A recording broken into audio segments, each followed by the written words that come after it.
Welcome back to the live show. Yes, sir. We are back. We are back for another episode. It is currently 2:37 a.m.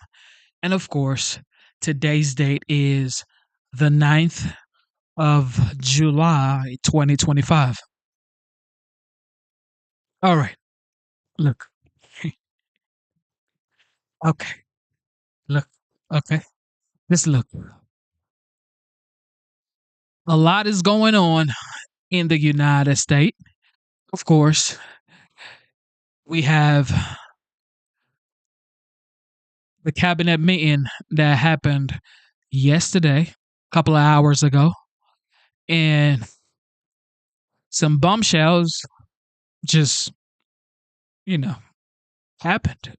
You know, you know. Look, it is your boy Genesis. Welcome to the Genesis Show. Epstein Files. Okay, Epstein Files is not gonna be shown to the American people, according to Pam Bundy, and now according to the boss himself, he says, this person is gone and we're having so many wins and so many things going on, especially what happened in Texas. And, may their soul rest in peace. Um, God be with the families for sure. It's a tragic incident that happened with the flooding in Texas. However, nobody asked the administration to release any files from JFK to Epstein to every other files. Nobody said, please release the files. Everybody was just like, it would be nice if they actually can release the files. And then the administration said, oh, yes, we will do these for the American people for the sake of transparency. Okay. So now it's like, all right, nice. This is what we've been waiting for. So the JFK files on files on files came out, and people were not, satisfied, but people were still like, you know what? All right, there was so many redacted information, which is fine because there are some things that you have to protect people and identities and stuff like that. But now it's like the Epstein files, it's not coming to light. It's like no list, no nothing. We've investigated and everything is like good to go. Don't worry about it. We got it. Let's move on. But I'm sorry to say, the American people, especially the independent, they're not going to move on. These guys are not going to move on. And some Republicans are not going to move on. They're just not going to move on. No matter what you say, they will not move on. And this may just have caused the Republican Party the midterms election, except something big happens before 2026 election. If nothing happens, I'm sorry to say the Republican Party may not have majority in Congress come 2026, especially now that the American Party from Elon Musk has started to see the light of day. So the independent and some Republicans and even some Democrat who are like, thought you said you were going to release the Epstein files. Those guys, guess where they're going to go? They're going to go to the American Party. I'm telling y'all now. I'm telling y'all, everything Trump has done from the beginning. It's not even 6 months yet. He's proven that he is the man for the job from uh, closing the border, from ending the war in Israel and Iran, from school choice, no tax on tips, no tax on overtime. So many great things he's done for the American people, especially the working class, everyday, normal, ordinary American people. He's done a lot. I get it. However, you cannot sweep this under the rug. It's impossible, especially with what Elon said on X a couple of weeks ago, saying he's on Epstein files. And now it's like there's no files, no list, no nothing. Everybody's now looking at Elon Musk like, maybe you were right. Now listen, do I still support the OG, the 45th, now the 47th president of the United States? Absolutely. Do I think Epstein files really matters to me as an American or just living my life? No. I mean, what is the Epstein files going to do for me personally? Nothing. Okay. So, do I care about it? Maybe not. I don't care about it like that because Epstein files doesn't do anything for the economy, doesn't do anything for the border, doesn't do anything for manufacturing, doesn't do anything for high wages, it doesn't do anything for security, it doesn't do anything. It just brings transparency. So if you are saying that there is no list, what you're doing is you are saying none of these people can be trusted. That's all you're saying. Like I said, do I still support Trump? Absolutely. I think he's doing a great job. I think he's doing a great job. However, on this Epstein's issue, it's just going to get bigger and bigger and bigger, and it's going to happen. May cause the election for the Republican in 2026 and maybe 2028 and 2032. I'm telling y'all, look, I'm telling you guys. Now, some people are saying, well, Pam Bundy needs to be, whatever, fired or whatever people are talking about. Some people are saying, well, Cash Patel needs to be fired. Dan Bongino needs to be fired. Look, the boss said those guys are doing a great job.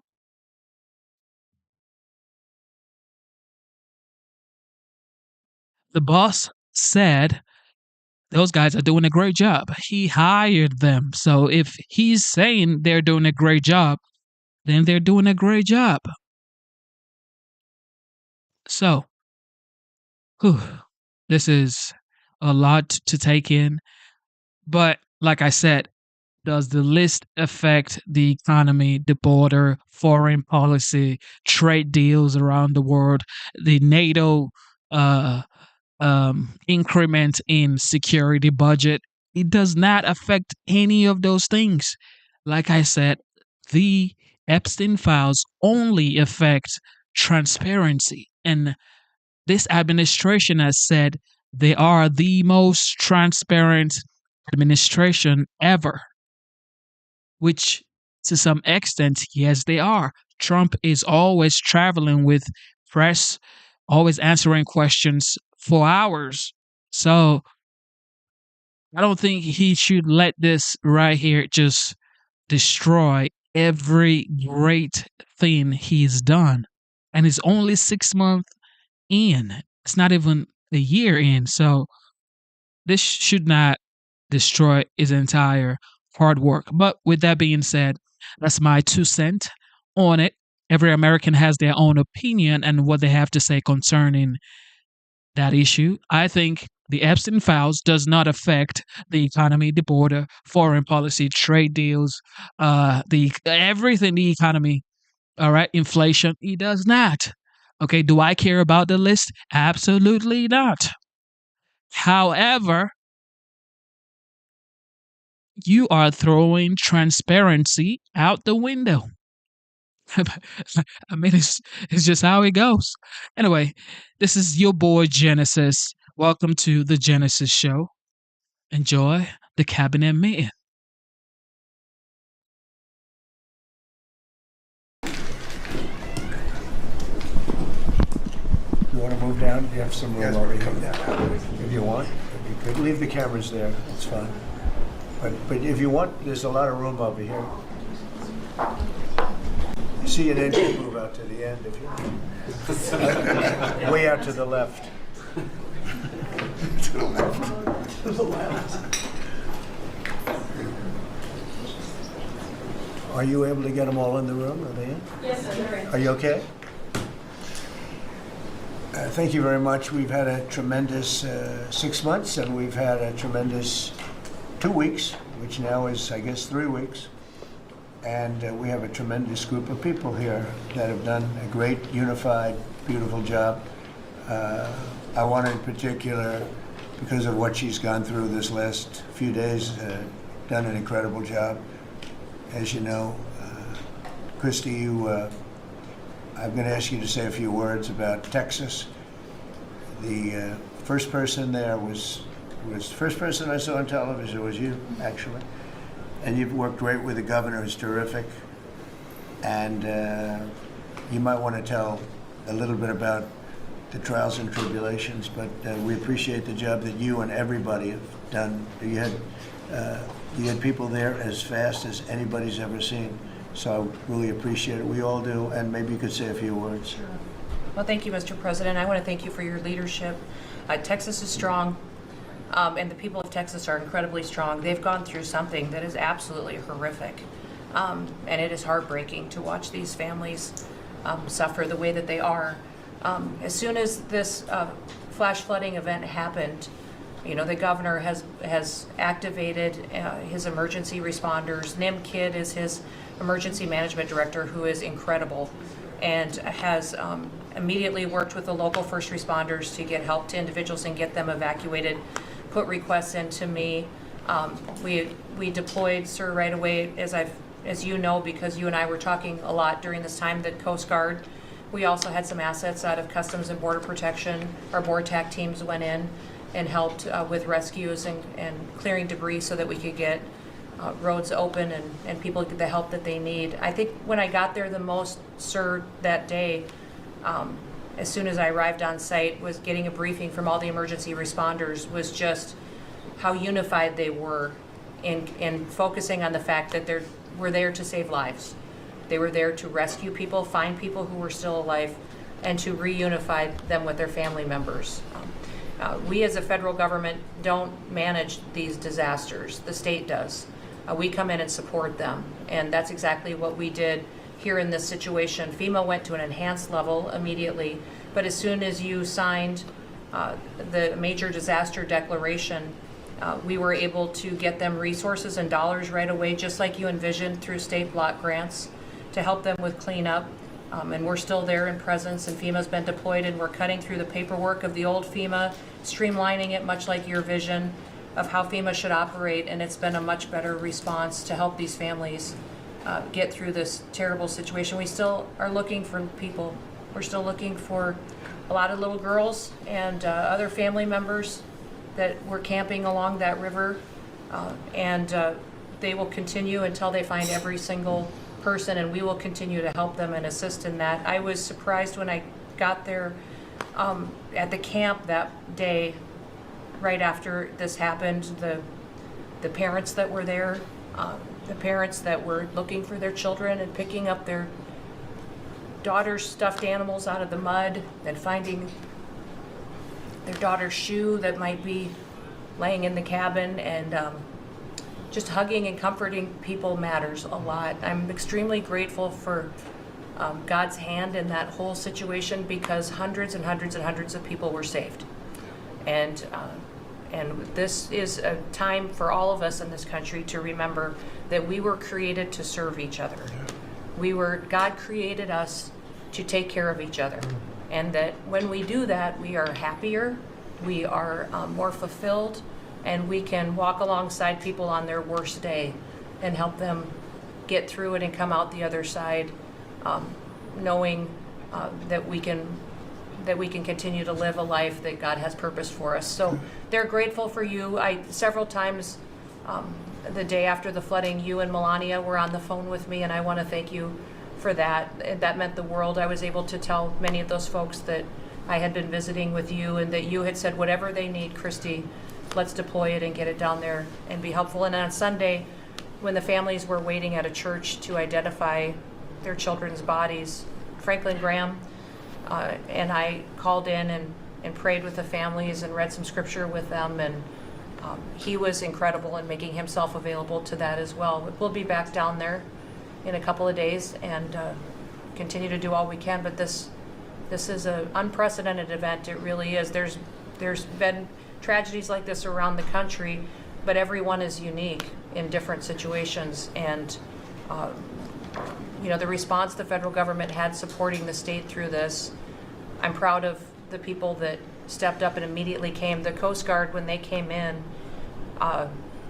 they had a difficult time even getting the aircraft in and landed. They had to try several times in the weather to get it in and deploy, and I think we've heard about, our one Coast Guard member that was responsible for saving over 165 people, but that entire crew did incredible work. And all the first responders there did incredible work. And I know people are getting tired now, but they're getting reinforcements and volunteers are showing up. And I just want to commend the governor and his team for being the leaders. And they're so thankful that you're letting them make the decisions and manage the response like it should be. And then us supporting them with the resources of the federal government. We've already deployed dollars to the state, much like the block grants that you've talked about. Right. So they're grateful for that, sir. There's never been a wave like this outside of the breaking of a dam. Because this was almost a wave that ended up being 30 feet high, more actually. Now with the dam you can understand it, but this approached almost with that speed. When you see a dam break, it's not a pretty sight. It wipes out everything, and this is the kind of thing that built up so fast. And it's happened 2 or 3 times before over the years, but not to this extent. But tell them when you met the father who was picking up the daughter's clothing. And I had walked through so the sad. cabin where all the little girls died, and I had kind of fallen apart in there, but I walked out of the cabin, and a gentleman was standing there, and he said, that man over there needs a hug. And so I walked over to him, and I hugged him, and I said, do you work here? And he said, no, my little girl was in that cabin. And he said, and I just found her best friend about an hour and a half ago. She had passed away. And he just fell apart. And so then we just hugged and talked for probably an hour about that. But then there was the grandpa was there looking for his granddaughter as well. There was a dad there of one of the counselors. The counselor was alive, but she was dealing with the fact that she had hung on to some of these girls and was trying to keep them out of the floodwaters, and had gotten hit by something and had lost 2 of the girls and wasn't able to hang on to them, and was going to live the rest of her life thinking about that moment when she wasn't able to hang on to these girls. But these parents were picking up their kids' belongings out of the mud and throughout the camp and putting them in bags. And then one of the dads said, I knew 50 of these girls here. So I knew that was her dress, and my daughter's friend's dress. So he was picking it up and putting it in a bag to return to her parents. And so it was and then the director was there comforting everybody who had lost his father the night before too, and he was still there trying to facilitate all of these parents grieving their children and find them. So the strength of people is incredible. One of the things that I asked there today, that day, was that they all have escorts or counselors when parents come in. So from that point, that when they came into the camp, that they have somebody with them when they're going and looking for their children's belongings or looking for their children. And so very emotional, but also just so tragic. The relationship with Texas and the governor has been obviously very good for years with me, but the relationship with Texas and their first responders and us with our first responders and lots of other people, and we brought in a lot of helicopters from all over, and we had a lot of helicopters. It was actually dangerous, a lot of helicopters up there, but they were real pros, and they were responsible for pulling out a lot of people. And we got them there fast, and Texas had some good ones too. But the response has been incredible, and the fact that we got along so well, I don't know, I don't even think that's a political thing, but we got along so well, and it was so unified. I think a lot of lives have been saved. That could have been as bad as it was, and you could have lost double or triple. This thing was just really horrible. Well, congratulations on a great job, and I appreciate it. I know you're going down. I'll be going down on Friday with First Lady. We'll be taking a trip, and we don't want to get in anyone's way because that's what happens. The president goes, and everyone's around focused on. I don't want anyone to focus on us, but it's possible they could have somebody saved still. There's a lot of areas. It's a big area, and it's probably unlikely at this point, but there could be. I mean, they're thinking there could be the possibility, but what a tragic situation. A good job, and we'll see you on Friday, and we'll finish out the day here. I think you've been reading a lot about, it's a terrible topic when you talk about financial after this, but we have a big country and we've been doing very well. The tariffs, as you know, are starting to come in at record levels. Tremendous amounts of money are coming in to our country. We never did that before. We're not used to it. We only have tariffs going out. We only adhered to the rules of other nations who charged us tremendous tariffs because we were led by stupid people or people without any business sense. And I'd like to ask Scott, you could maybe talk a little bit about how well we're doing with regard to the money coming in. And the big money will start coming in on August 1st. I think it was made clear today by the letters that were sent out yesterday and today. Go ahead, please. Yes, sir. We will have taken in about $100 billion in tariff income thus far this year, and that's with the tariffs, the major tariffs not having started till the second quarter. So we could expect that could be well over $300 billion by the end of the year. We don't agree with CBO scoring, but for those who do, the CBO scored tariff income over the next 10 years at $2.8 trillion, which we think is probably low. And sir, under your leadership, we're witnessing. And they gave us no credit during this last little, the great, big, beautiful bill. I always use the word great. I add that to it because it really is what it is. It's never been anything like it, actually.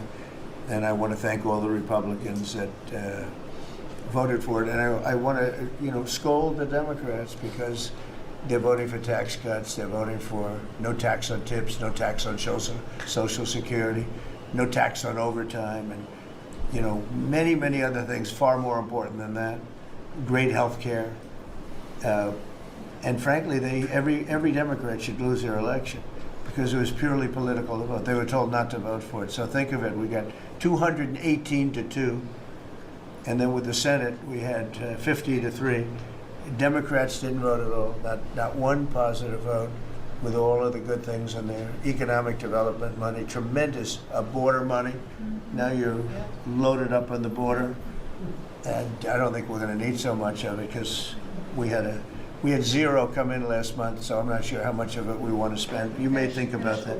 You may actually think about saving a lot of money because the wall's been largely built, and it obviously worked. But you may want to think about that.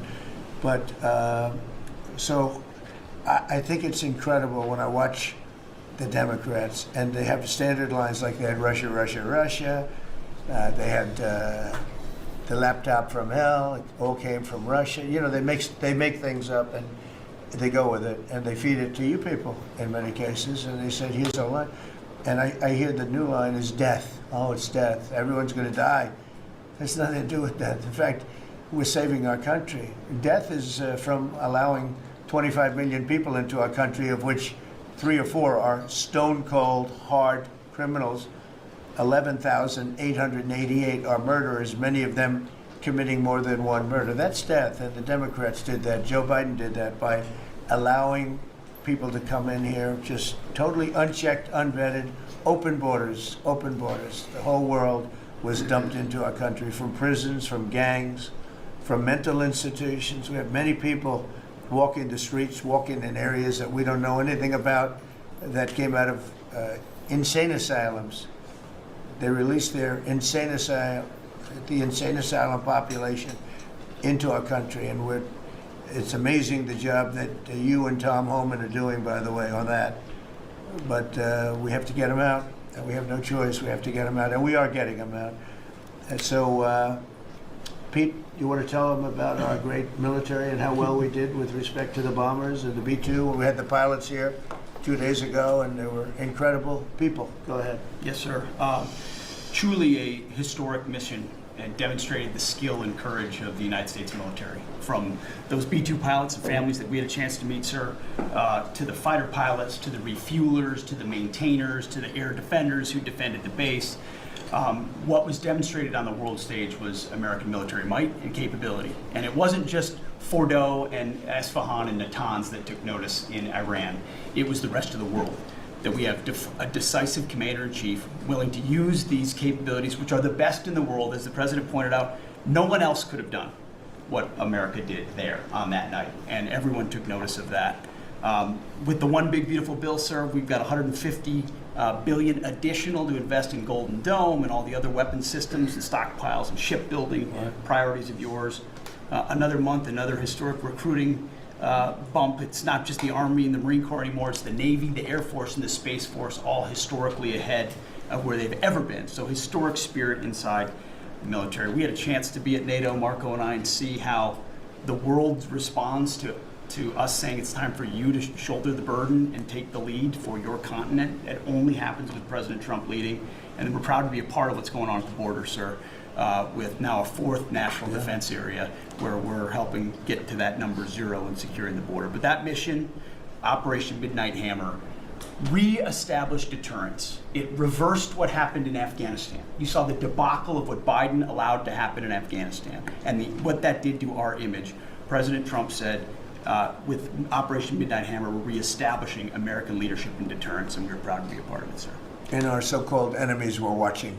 They watched every minute of it. They watched. There was very few people that weren't watching, actually, but they watched every minute. It was a perfect military performance, the likes of which we haven't seen in a long time. I mean, if you compare that to the same country, the hostages from years ago, Jimmy Carter, it was unfortunate for Jimmy Carter. He was a nice man, but with the helicopters going down, the sandstorms, the prisoners, they get captured, then the election and the prisoners and Reagan and all the problems. It was nothing but problems. And that was a failure. And ours was not only the pilots. I mean, those machines flew for 37 straight hours. They didn't stop. They went skedaddle. You know the word skedaddle? It means skedaddle. They dropped the bombs and somebody said, skedaddle. Let's get the hell out of here. And every bomb hit its mark and hit it incredibly. And as you know, the Atomic Energy Commission said it's gone. That place is gone. We had a lot of fake reporting, mostly from CNN, where the scammer writer, a writer for CNN, who should be fired, by the way, she was involved with the 51 fake intelligence agents, if you remember that. She did that story, created a story out of it. She created a story out of the laptop from hell, saying it came from Russia, but it actually came from Hunter Biden's bedroom, or worse. Just a scammer, and she's still at CNN, which is pretty amazing. But we'll ask you a question about her. But they came up with this concept that maybe the attack wasn't that good. Maybe it, and I saw it happen right after the attack. I saw this person on CNN. I actually watch. I like to watch the enemy. You learn from the enemy, and I watch because you have to know where they're coming from. And I watched her say, Anderson, you know, I'm hearing stories that maybe they didn't hit their target. Maybe it wasn't that good a hit. And you know, hearing stories. The next day it was a little more, and the next day a little more. After 3-4 days, she was saying, you know, I don't know. I don't think it was that. Except by that time, everybody knew it was hit perfectly. The evidence is in the planes. The evidence, well, the pilots are the best evidence. But they actually came out of their plane because they were here the other day, and they said, it was so sad. We did such a good job. We flew into very dangerous airspace. I'll never forget, we were in the Situation Room, and they said they have entered Iranian airspace, and everyone took a deep breath because they had more missiles pointed at them, but the equipment is so good, it's stealth, way up in the air, and it was stealth, and they went right through that, and they sort of, by the time they found out they were there, they were already gone. That was the word skedaddle, get the hell out of here. But they were right in the most dangerous airspace in the world, and they took those big, beautiful, very fast, they're unbelievable planes. I mean, they become really beautiful works of art. You know, I always thought they sort of were cool, but now they look better than just cool, don't they, huh? But they dropped the loads, and literally they would hit, if you look at this table, from here to there, they had a half a refrigerator door is the way to best explain it. Take a refrigerator door, average size, cut it in half, that was their target. They hit every single one. Then we had 30 missiles, Tomahawk, shot from submarines 300 miles away. Every one of them hit their target. It was a perfect mission. Then they came back, almost 37 hours. Every plane worked perfectly. The mechanics were here too. I said, you got to get the mechanics here. We didn't have any problems. If you remember, they had a lot of problems with the helicopters, but they did fly through a dust storm, which they shouldn't have done. Sometimes you say, let's go back and try it on a nicer day.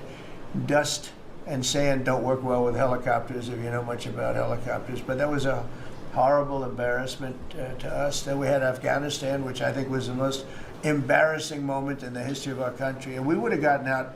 I was the one that got them down. I would have kept Bagram, the big air base, which right now is controlled by China, one among the most powerful runways in the world, thick with concrete and steel. Anything could land, and right now they were 1 hour away from where China makes its nuclear weapons. I was keeping it. Outside of that, we were leaving, and I would have been out faster than them, but we would have gotten out with strength and dignity.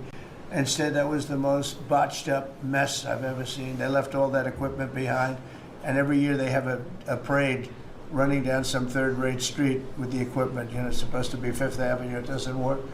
But with all that equipment that they left, they should have taken every ounce of it. I was taking every ounce. I said every screw, every bolt, every nail you take out of there. And Millie said, I remember one time, sir, we're better off leaving the equipment. Why? Well, it's cheaper. I said, cheaper? You mean it's cheaper to leave a $150 million airplane rather than flying it into Pakistan or India or someplace, or just flying it straight home? It's cheap. Yes, sir. That's when I knew he was an idiot. Didn't take long to figure that one out. But they left all that equipment, but they left their dignity behind. It was the most embarrassing moment, in my opinion, in the history of our country. Not that we got out. We should have not been there, but that we got out the way we got out, with great embarrassment and death. You had 13 young people. I've gotten to know their families very well, but you had hundreds of people killed that nobody talks about. Yet the other side, many people were killed. Many people are walking around with no legs, no arms from that whole thing. They left from the wrong airport. They should have left from Bagram, because Bagram was a big base with hundreds of miles of fencing and territory around it. Nobody would be able to get near it. And they left. So, we've done a great job. And I think people are really starting to see it. They're starting to appreciate it. Pete's done fantastically. That mission was a work of art. And I have spoken to some of our perceived, I don't know if they're enemies, but they're perceived as being potential enemies. And they essentially said the same thing. Very impressive. There wasn't a thing that we didn't lose an engine. We didn't lose it. They landed and they were cheered. But the sad thing was they were cheered, and one of the pilots said, we were a little concerned because when we got out, we were told that on television they were reporting that we may have missed our targets. Sir, we hit every target. That's what I do for a living. We hit every target. In fact, when the bombs hit, a yellow haze came over the horizon that I've never seen before. It just lit up the whole horizon, brighter than the sun. It was like looking into the sun. He goes, we hit our target, because you know what that was exploding. And but they were a little downbeat because they listened to that fake CNN reporting and the fake New York Times. They worked together to try and say that it wasn't perfect. They couldn't say they missed. All they could say is, maybe it wasn't perfect. And you ought to fire that reporter immediately. You should fire her. Real fake. And so I just want to congratulate those pilots. And, you know, a lot of people don't like bringing things like that up. I do. I always like confronting, because otherwise the public doesn't know that you're a bunch of crooked people. But they know, they've learned, and the media has to straighten out their act. You know, the media's down to 17% approval. You got to do a little better than that. It's important for the country that you do better. I think they ought to make a lot of changes. I think changes are going to be made to the media, but it's hard to have a really successful country if you have a corrupt media, and we really have a corrupt media. And nobody really knows why. I mean, why would you want to have open borders and criminals pouring into our country? Why would you want to have men playing in women's sports, transgender for everyone? You know, you'll have to figure that out. But some of you don't. I mean, I'm looking at some people, they love the country, but I look at other people and they can't. But we were really proud of our military. It was, and the people that maybe don't like us or want to play games with us, because I think that had you not had the situation in Afghanistan, I don't think Putin would have gone in. I think when Putin looked at how stupid and incompetent that operation was, he said, wow, this might be a chance. And we're dealing with him now too. We're not happy with Putin. I'm not happy with Putin. I can tell you that much right now, because he's killing a lot of people. And a lot of them are his soldiers and their soldiers, mostly. And it's now up to 7,000 a week. And I'm not happy with Putin. Okay, any questions? Yes. Yes, sir. You just said that you're not happy with Vladimir Putin. Is there anything that you plan to do to act on that feeling of Well, I unhappiness? wouldn't be telling you. Don't we want to have a little surprise? You know, one of the things we did with the attack is that, and you asked that question, I didn't mean to be rude, but I'm in a rude because I'm looking at some of these crooked people up here, so I'm rude, but your question was asked very nicely. But one of the things we did is we went over every fact. We wanted to get every fact straight. We wanted to have the distance straight, the number of pilots straight. Everything had to be correct, because we want to be, this was a very important mission. If we failed on this mission, it was beyond the war that, you know, obviously we had with Iran and Israel, and a lot of hatred, a lot of years and years of hatred, centuries of hatred. People have never seen anything like it. So we wanted to be correct with all our facts. So, you know, what I was doing is just asking, it would be great if the media would be correct with their facts. That's all we ask for. So, hey, go ahead. So finish it up. Oh, yes. Just returning back to Russia, if there's anything that you would signal about your displeasure with them. Well, look, I'm very unhappy with them. There's no reason for this. It's turned out to be tougher, but it's only tougher.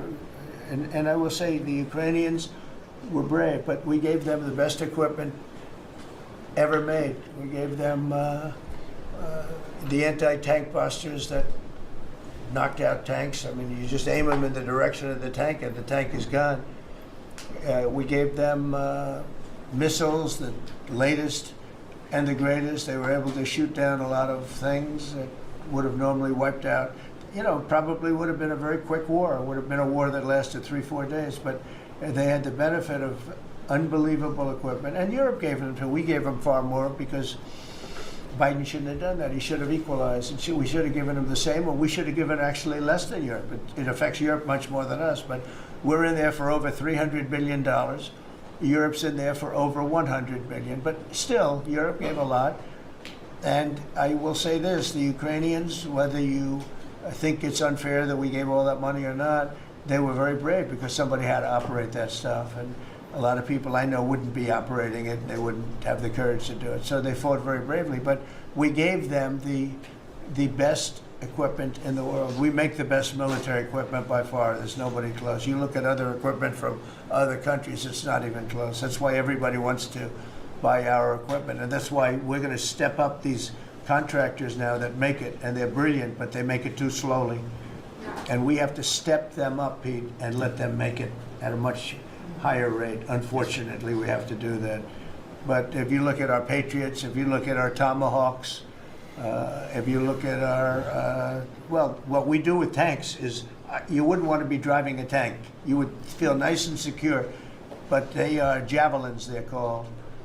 and I gave them the javelins. Remember they said Trump gave the javelins and Obama gave them sheets, right? They called Obama at that time. Barack Hussein Obama, if you haven't heard, did a terrible job. But that was a war that should have never happened, and a lot of people are dying, and it should end. And I don't know, we get a lot of bullshit thrown at us by Putin. For you want to know the truth, he's very nice all the time, but it turns out to be meaningless. Do you want to sanctions? Lindsey Graham has a sanctions bill on Russia. Do you want him to move I'm that looking well? at it. Yeah, no, I'm looking. The Senate is passing and passed a very tough sanctions bill. Yeah, I'm looking at And it. you'd sign that? It's an optional bill. It's totally at my option. They pass it totally at my option, and to terminate totally at my option. And I'm looking at it very strongly. Yesterday you said you want to see more weapons. Go ahead, please. The Council of Economic Advisors released a new report saying that imported goods have actually decreased in price from December. I know, it's not through a- March. Well, my question is, With the tariffs. Well, the Fed chairman keeps saying that tariffs are going to cause price increases. Are we the sure? prices just not Chairman passed of the through? Fed? Yes, exactly. Well, Are the you prices- do a better job than him. Thank you. Are the prices just not passed through yet? No, I think what's happening is everything's evening out. You know, when we charge, see what people don't understand, the other countries have been charged, almost every country charges us tariffs. We had deficits with everybody for years, for decades. And we were like this big monolith that made bad deals with everybody. We rebuilt South Korea, we stayed there. It's okay, we rebuilt it and we stayed there. And they pay us very little for the military. I got them to pay billions of dollars, and Biden then canceled it when he came in. I sent to South Korea as an example. We give you free military, essentially, very little. And I think you should pay us $10 billion a year. And they went crazy. But they agreed to 3. So I got 3 with a phone call. And I was satisfied. I said, but next year we have to talk. And then we had a rigged election, and we never got to talk. And you know what Biden did? They probably went to him and they said, listen, Trump treated us terribly, and we shouldn't be paying anything, and he cut it down to nothing. So that's what happens. It's ridiculous. That's the other thing. We're talking to countries about contributing to the military, not only just paying more in NATO, but contributing. We have 45,000 soldiers in South Korea. We have 45,000 soldiers in Germany, 52,000 actually. And that's a huge economic development for them. That's tremendous amount, just like having a city.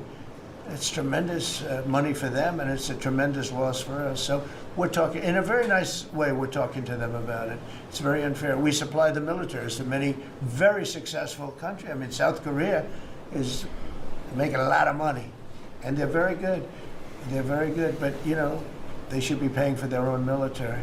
President Trump, could I ask you a question about Jerome Powell as well, and then a question to the Attorney General?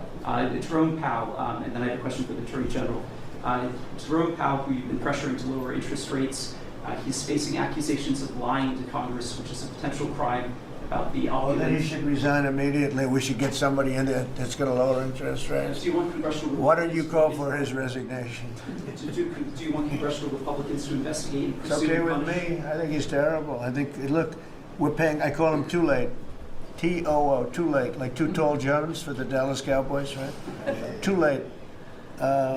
He's always late. But he wasn't late with Biden before the election. He was cutting him like crazy. It didn't help too much, did it?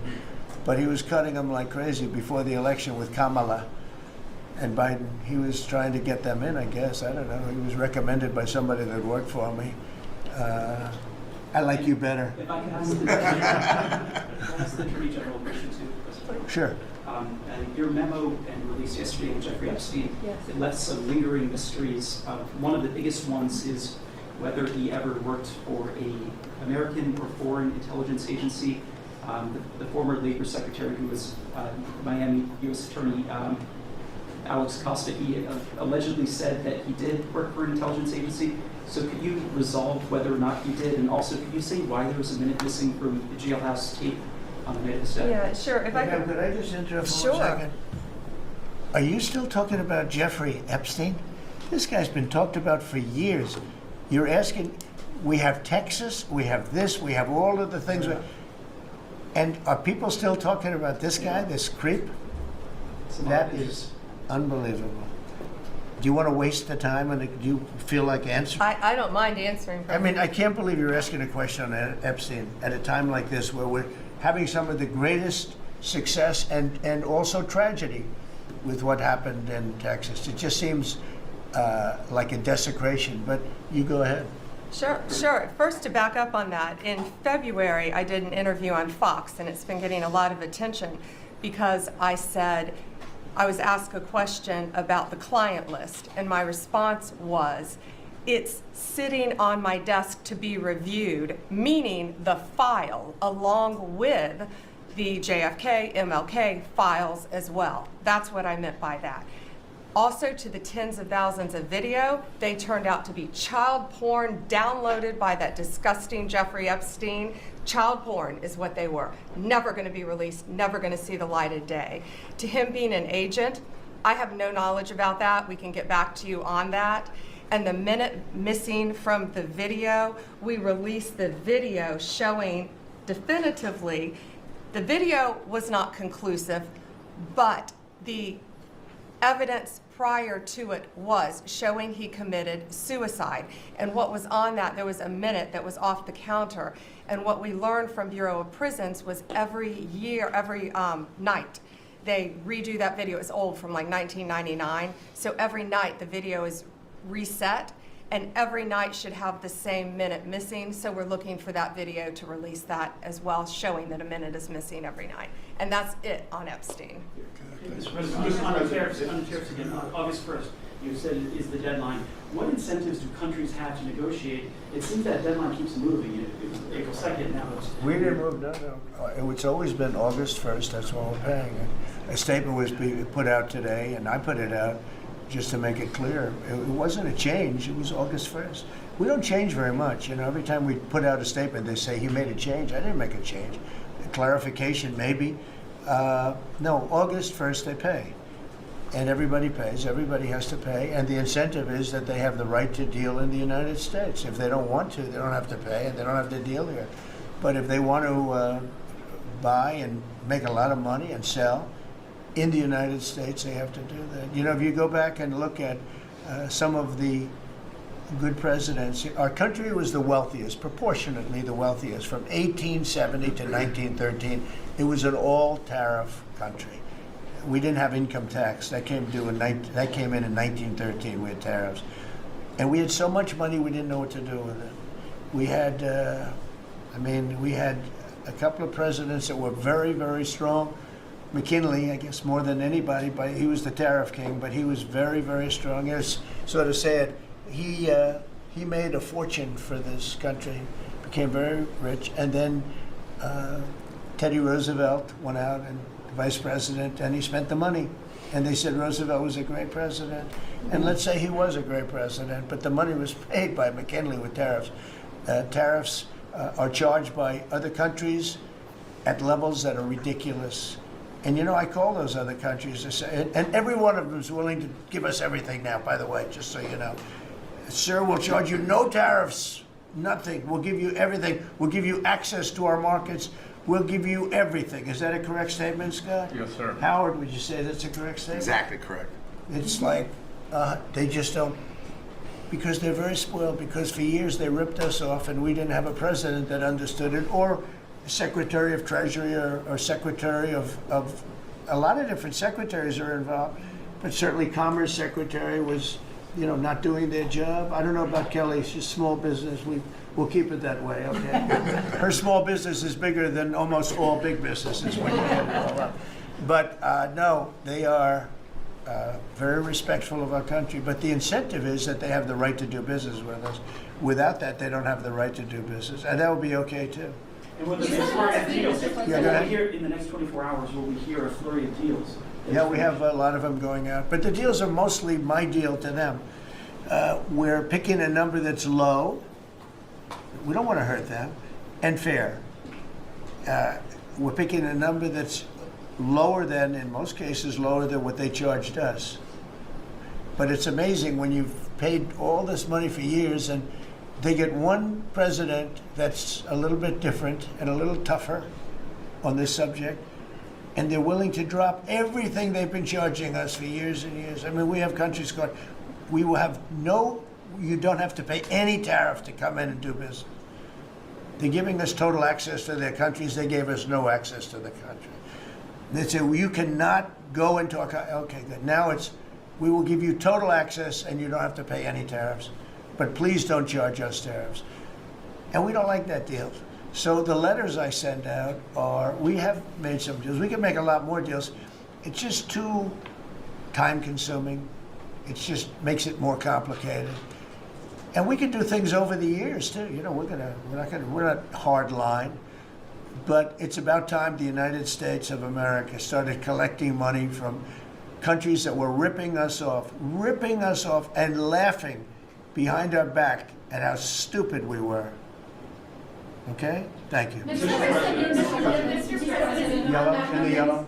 on the tariff issue, so you've talked about India coming, but then a couple days ago you issued a new tariff threat to members of the BRICS countries for if they aligned with anti-American policies. 10% charge. That would be India, Brazil. That's Russia, right. They have to pay South Africa. 10% if they're in BRICS. Because Right. BRICS was set up to hurt us.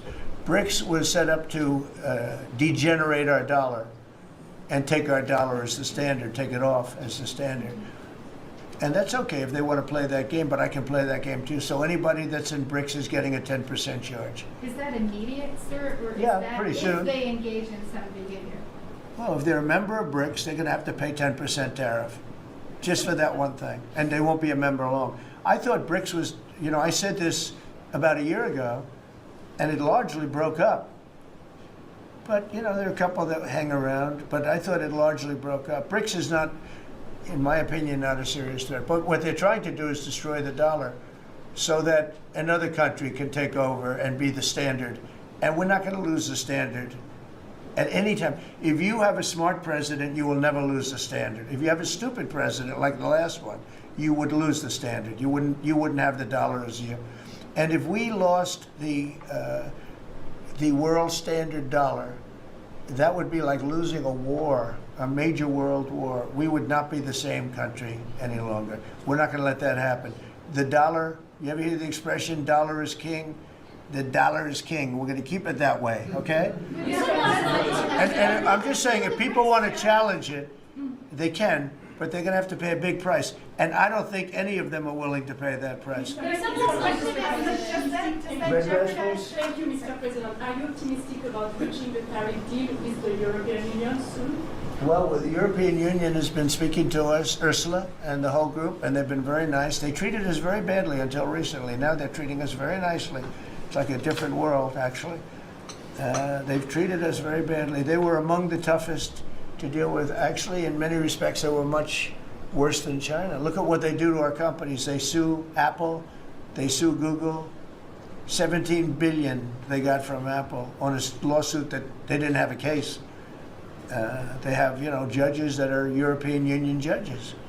And they take so much money away from our country in terms of that, in terms of other things that they do. They're very tough.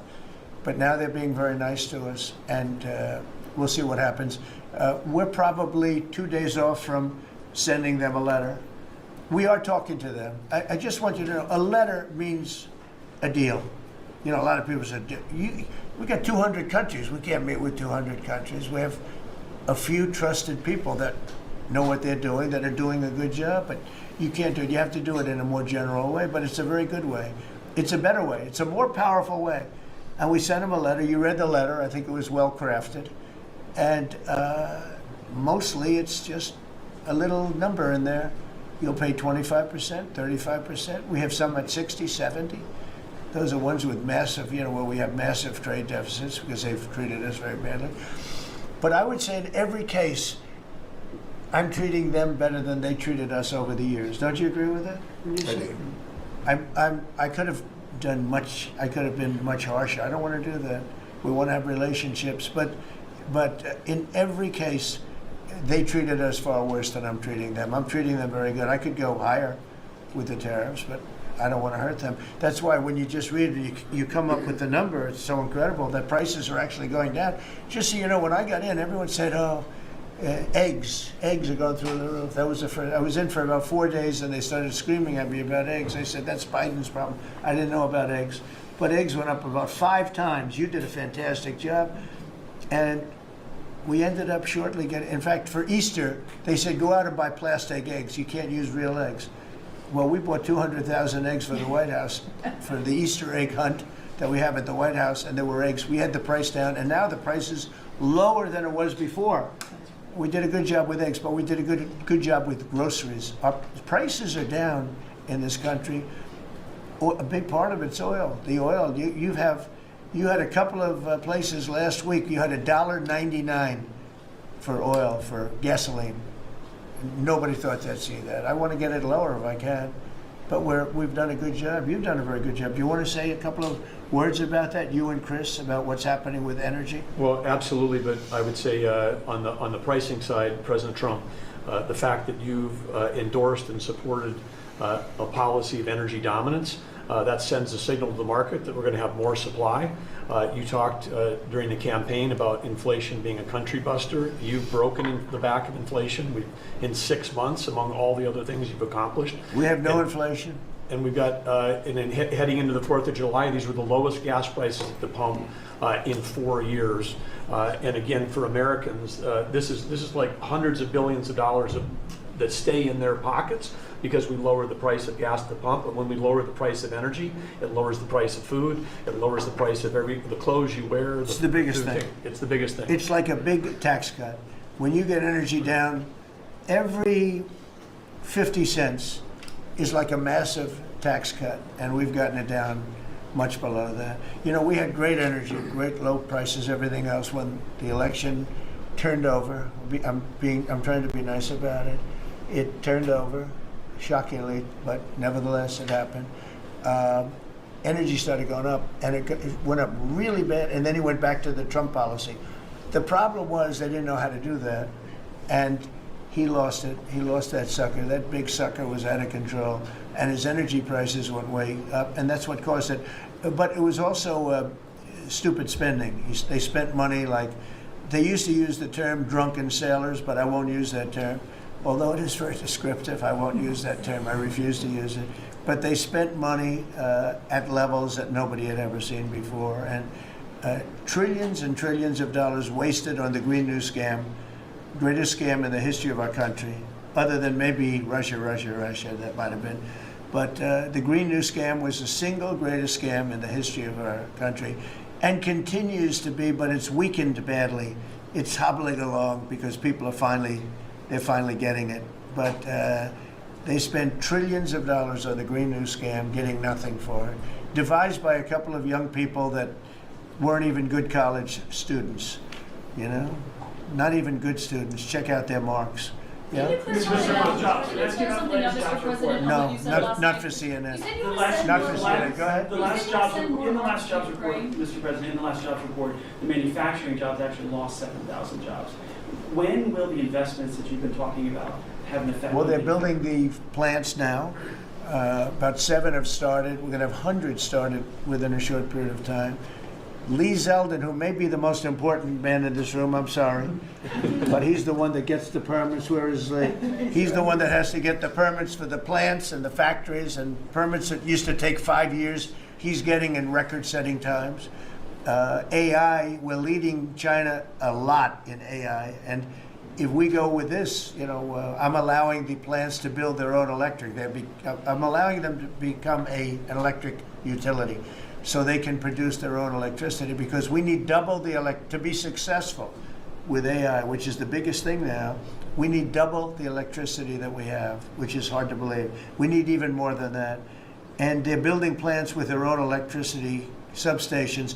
They don't have to use the grid. And anything they build extra, they're putting into the grid. So we're supplying the grid with brand new electric sources. And you know, it's funny, when they came to see me, they never even asked for that. I told them about it. The reason they didn't, they thought that was an impossibility. You're not allowed to build your own electric.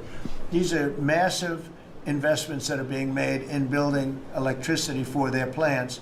And they're going to have, I think, Doug, a lot of electricity left over. And that electricity is going to be passed into the grid and give us no more, you know, like you look at California. They have blackouts and brownouts every week. They're totally out of control. They have a really incompetent governor. Where's Chris? Is he here? Do you want to speak to the subject? Yeah, I think a huge thing in the One Big Beautiful Bill, Mr. President, because of your leadership, is the ending of these subsidies, as you call them, the Green New Scam. That saves our country $500 billion over the next 10 years. But American taxpayers were paying twice. They were paying that money, $500 billion in the subsidies, and they were paying more expensive electricity price. If you subsidize something, you should at least lower the cost of it. But in this case, we were subsidizing something and paying more for it. So the One Big Beautiful Bill had two huge things: ending wasteful spending. Wind, solar, and batteries combined are 3% of U.S. total primary energy. 3% for $1 trillion, another $500 billion coming. It's just not a good investment, hurting our businesses, hurting our consumers. And the One Big Beautiful Bill also unshackled oil, gas, and coal development in the United States, onshore and offshore.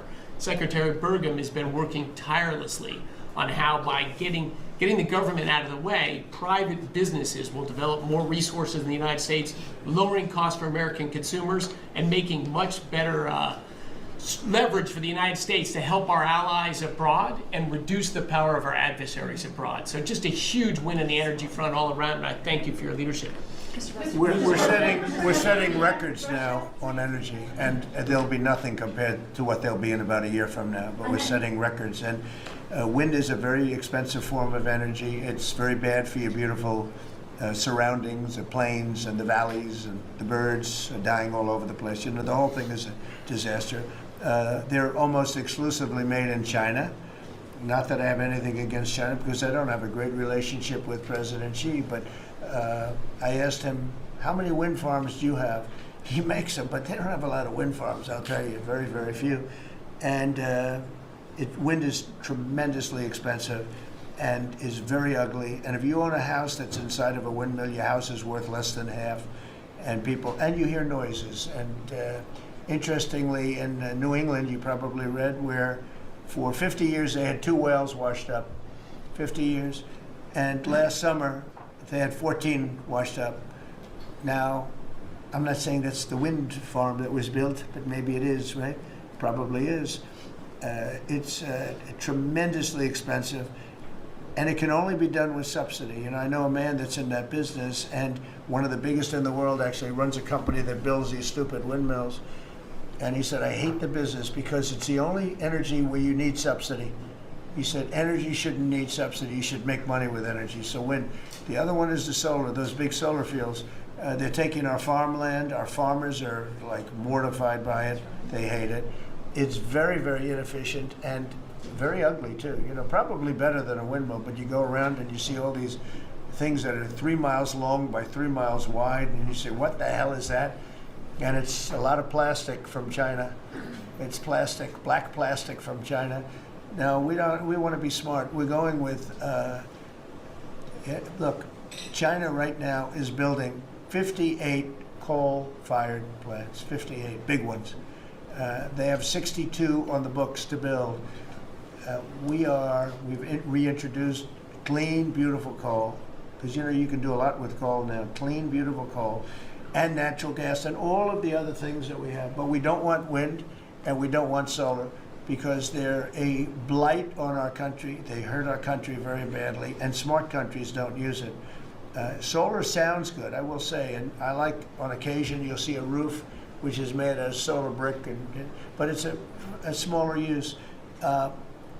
We need the kind of thing that's going to fire up our plants, and it's not going to be wind, you know, that is very intermittent, as you probably know. But they've spent a fortune. They've spent trillions of dollars on this stuff, and I'll just give you one other story. A friend of mine is a very successful guy. He went back to see his mother in Minnesota. Hadn't seen her in a long time, and he wasn't back for 10 years, which isn't a nice story. I mean, you don't see your mother for 10 years. She's got some difficulties, which I know the guy. He does have some difficulties. He's very successful, but probably not the nicest person. It was actually longer than 10 years, but he went back and he told me he wanted to go and look at the valley. There's a valley in Minnesota that he thought was so beautiful. And I hadn't seen it in a long time. He's driving along the road. He said, oh my, I'll use the word gosh, oh my gosh. He said, oh. He said, it looked like a junkyard. You had 159 windmills. They were all over the place. Some were old, some were newer, different companies, different shapes, different sizes, different colors. Many of them were terminated. Terminated meaning closed. You can't take them down because the environmentalists don't let you bury the blades because they're made out of a fiber they say is bad for the earth. So they want you to put them up, but they don't let you take them down. But many of them were turned off. He said it looked like a junkyard. Go to Palm Springs, California, and take a look at that pile of junk. And you go into a wealthy neighborhood. Before you get there, you have to ride through hundreds of windmills that are, most of them are turned off. They're rotting, they're rusting, they're 30 years old, 20 years old. And they have a very short life. You know, those windmills have a very short life, especially the ones that are in the nice salty Atlantic Ocean and Pacific Ocean where the salt just gets under that steel and decimates it. No, it's a horrible, horrible thing for our country. And I speak out. It would be nice to say wind, because it sounds so good, doesn't it, Doug? Wind, wind. But it's not. It's these ugly machines, and they're all made, you gotta see, some are a little taller, a little shorter. They're made by different companies. They have different stocks. They have different blades. They have different everything. It is so horrible. And if you look at smart countries, they don't use it. Smart countries don't use it. And we're now a smart country. We're a brilliant country. We're not smart. We're brilliant now. We're going to be a brilliant country. We have to be, because we have to catch up for some really stupid people that did a bad job. Yes, Brian? Yes, Mr. President, I've got a quick comment, some feedback as a native Texan, someone that I grew up bringing my kids to a camp very near the affected camp now.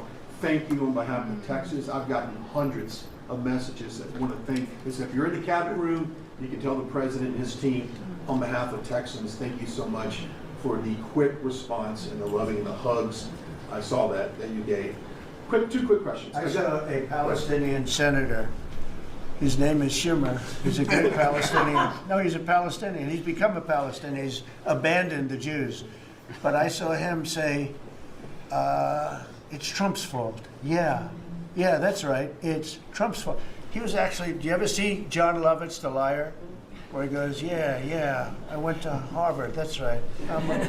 This was Schumer. He goes, yeah, it's Trump's fault. That's right, it's Trump.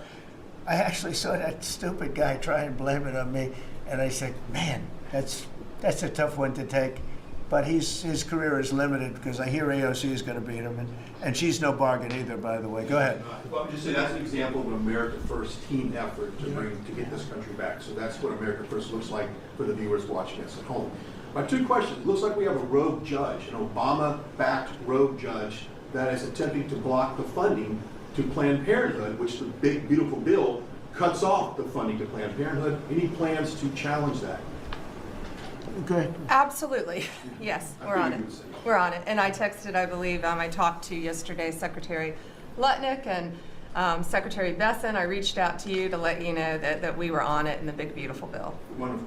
And then I let her handle that question. Did you notice? I said, go ahead, handle that question. It's all sent to her. Then my second question was Secretary Rollins. You did an amazing press conference today in front of the Department of Agriculture. You talked about the Farm Act and the need to get China out of our country, owning farmland. For the viewers at home that might have missed that, can you recap what that means to national security to make sure we can grow our own food? Well, thank you, Brian. Sir, if you don't mind. Yes, this morning Secretary Hegseth, Secretary Noem, and Attorney General Bondi and I had a press conference at the USDA. I just happened to have a chart in case it came up, but obviously the Chinese owning of farmland in our country is a massive national security issue. And for the media, you can see the yellow is where all of the farms have been purchased over the last number of years. And the red is around all of the military bases where that farmland has been purchased. So this is a massive national security issue. The press conference this morning included 3 of our greatest governors as well, Sarah Sanders from Arkansas, Jim Pillen from Nebraska, and Bill Lee from Tennessee.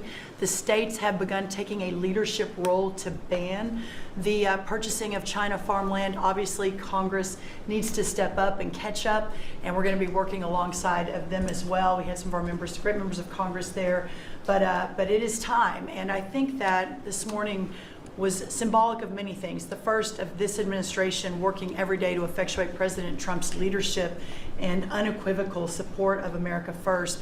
But second, just how close we are as a cabinet. I don't know in any other administration that you'd have 4 cabinet members at the USDA on a Tuesday morning when it's about 110 degrees outside with the sun beating down on us talking about, sir, your vision. So I think it was a great day. It was just the start. There's an executive order coming and some other things coming behind that. But protecting America's farms isn't just about protecting our farmers. It's also about national security. So that's what we discussed this morning. I do want to say that I think we have had a really good relationship with China lately. And we're getting along with them very well. They've been very fair on our trade deal, honestly. And I hope we're going to have a great relationship. It's a big, strong, powerful country. We're more powerful than they are. We have much better military equipment than they do. But we are getting along with them very well. I'm getting along with President Xi very well. We speak often. And with all of that being said, and I understand what you're saying, but I think we're getting along with China very well.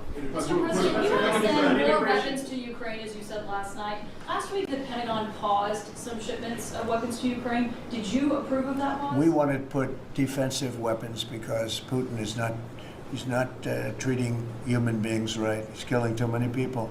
So we're sending some defensive weapons to Ukraine, and I've approved that. So who ordered the pause last week? I don't know. Why don't you tell me? I think that's a question for the Go ahead. Mr. Yeah. President, on immigration, the Secretary of Agriculture did say this morning that undocumented workers would not be covered by any amnesty who are working on farms. You had said maybe that the ISA folks won't go after those folks on farms. So which is it? There's no amnesty. What we're doing is we're getting rid of criminals, but we are doing a work program. Do you want to explain that, please? Yeah, this morning we talked about, of course, this was a top of mind question. This morning we talked about protecting the farmers and the farmland, but obviously this president's vision of no amnesty, mass deportation continues, but in a strategic way, and then ensuring that our farmers have the labor that they need. Secretary Chavez-DeRimmer has been a leader on this. Obviously this comes out of the Labor Department, but moving toward automation, ensuring that our farmers have that workforce, and moving toward an American workforce. So all of the above. We've got to give the farmers the people they need, but we're not talking amnesty. Laura, do you want to say something about that? Thank you, Mr. President. On this, thank you, Secretary Rollins, how important this is never to displace the American worker. What the Department of Labor is doing is focusing on what the law entails now, being more modernized, more streamlining, to work through the H programs. We're going to have a concierge approach to that, where we have developed a new office to answer the need of our farmers and ranchers and producers, and not to displace the American worker, and follow within the law now. And that does not include an amnesty program at all. And we've seen that working, and we'll continue to have that roll out. On the other topics that we've somewhat talked about, the jobs numbers, Mr. President, 4 months in a row we've seen those jobs numbers increase. That's an exciting time for our manufacturers. That was asked earlier. We know it's going to take some time, but through that deregulation process that Lee and I are working on as well, the Department of Labor has rolled out 63 new deregulations that we're going to be moving through. In the first Trump administration, it was successful with over 30. We've just rolled out 63 new ones in order to double down on those manufacturing companies, to let them know that we have signaled through this process that we will assist them in getting the workforce that they need. It's an exciting time. That one big beautiful bill, that was the signal to my former colleagues in Congress to get this done. It's been an important time. I spent time on the ground visiting 7 states in 9 days prior to that bill being passed, because it was the most pro-worker piece of legislation that we will ever see really in this country right now. No tax on tips, no tax on overtime, no tax on Social Security. That matters to the American worker, because we don't want to take their money and give it back. We want them to keep more of their hard-earned dollars in their pockets currently, and that's what they're excited about. And as I move forward with these tariff talks, I heard a company, orthopedic company in Indiana, say to me, for the first time since you have taken office, Mr. President, their increase in their bottom line by 8% since these tariff talks have happened. Not one company has said the president is not doing a good job. These tariff talks are working. They're feeling it on the ground. The media has told a false story because what's happening on the ground is positive, and that's what we're seeing in these jobs numbers. So I really, through the Department of Labor, to come in behind all the secretaries and build this workforce is going to be key to the American worker. So thank you for what everybody did this last week. The One Big Beautiful Bill is a doubling down of this, and we're going to see these workers start to grow. And that apprenticeship program is going to be working. That's we'll right. have that It's gonna million be- apprentices across the country. We, as you know, we're building plants all over the country now, which you weren't building any plants 4 years ago. You weren't building anything. But those plants, when they open up, it's going to be, you'll see numbers like you haven't seen ever. I don't think in history you'll never see numbers like what we're going to see in the very near future. Many of them are building the plants.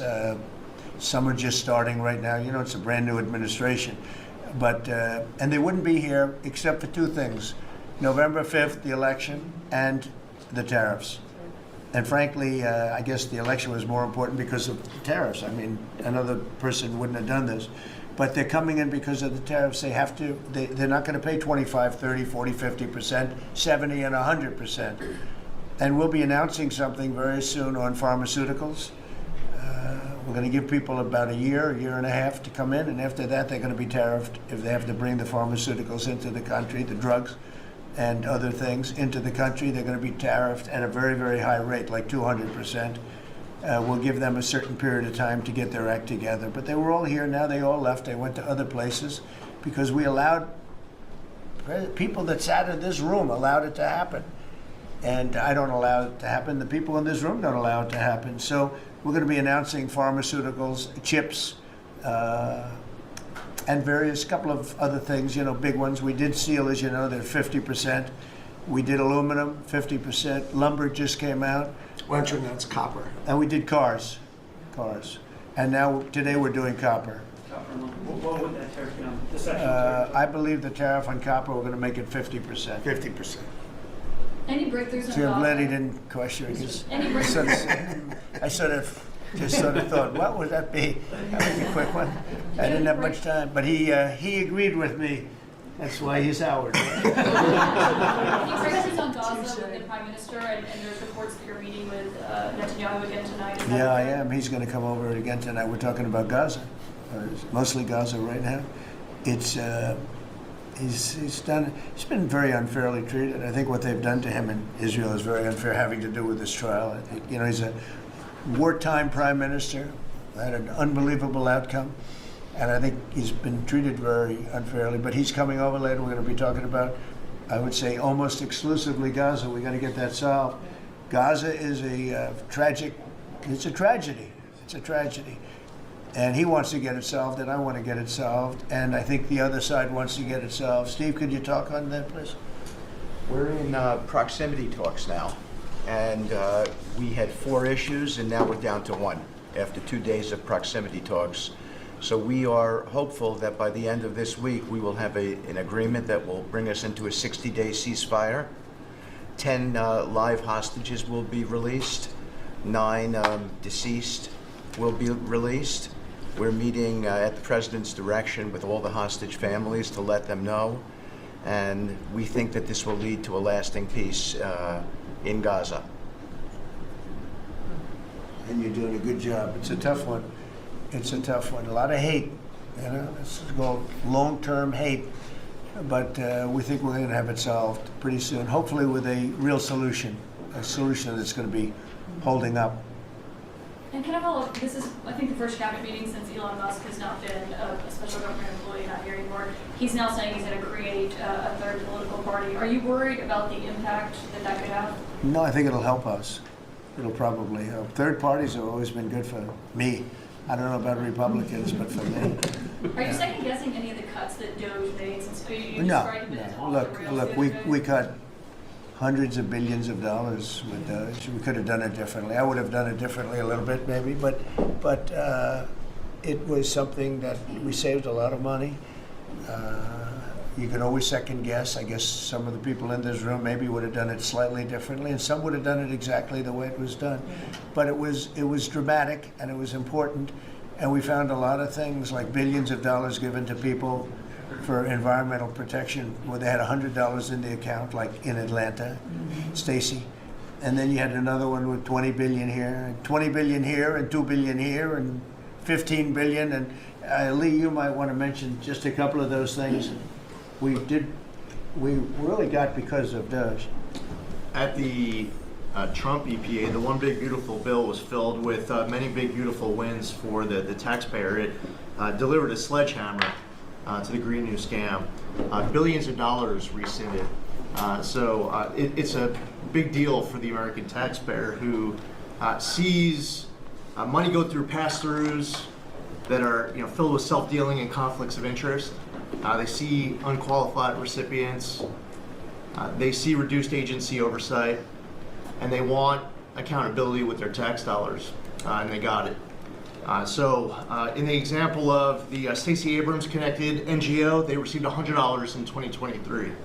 They got $2 billion in 2024. They had to complete training on how to develop a budget that was put into their grant agreement. They, out of nowhere, started paying a CEO $800,000, a COO $450,000, 22 people making over 150 grand. Out of nowhere, this is tax dollars. So money go through pass-throughs, through other pass-throughs, through other pass-throughs, and we lose oversight over it. And you see that it's going to former Biden officials, it's going to former Obama officials, it's going to Democratic donors. And we're not here saying we want to take money from a left-wing NGO and give it to a right-wing NGO. We want to give it back to the taxpayer. This is about us being good stewards of American tax dollars without any apology or regret. That's why President Trump was elected last November, because there were a whole lot of people who maybe they hadn't voted Republican in a long time.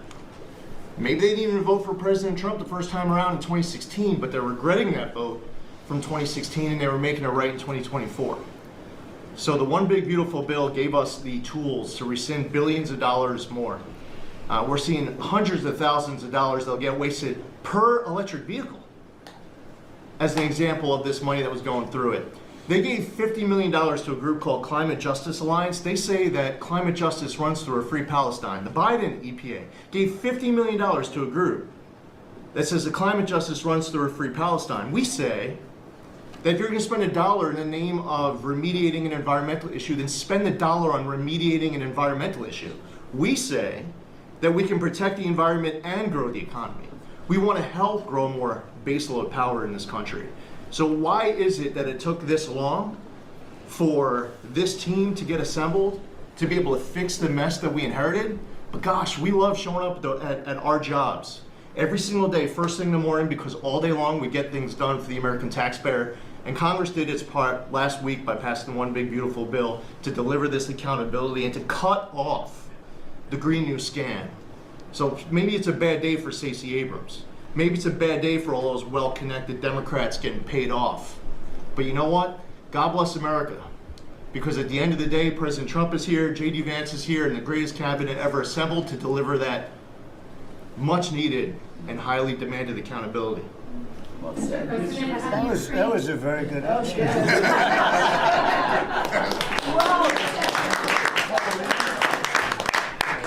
And that's from the heart. That's from the heart. On Ukraine, the Ukrainians have asked the International Court to go after Russia for using toxic chemicals in the fight. Germany and Dutch have had, Germany and the Netherlands have had intelligence saying that. What does U.S. intelligence believe, and what do you believe about the use of chemical weapons? And would you agree that that's a case for the court? Well, I'd ask John maybe to discuss it if you'd like, John. Well, Mr. President,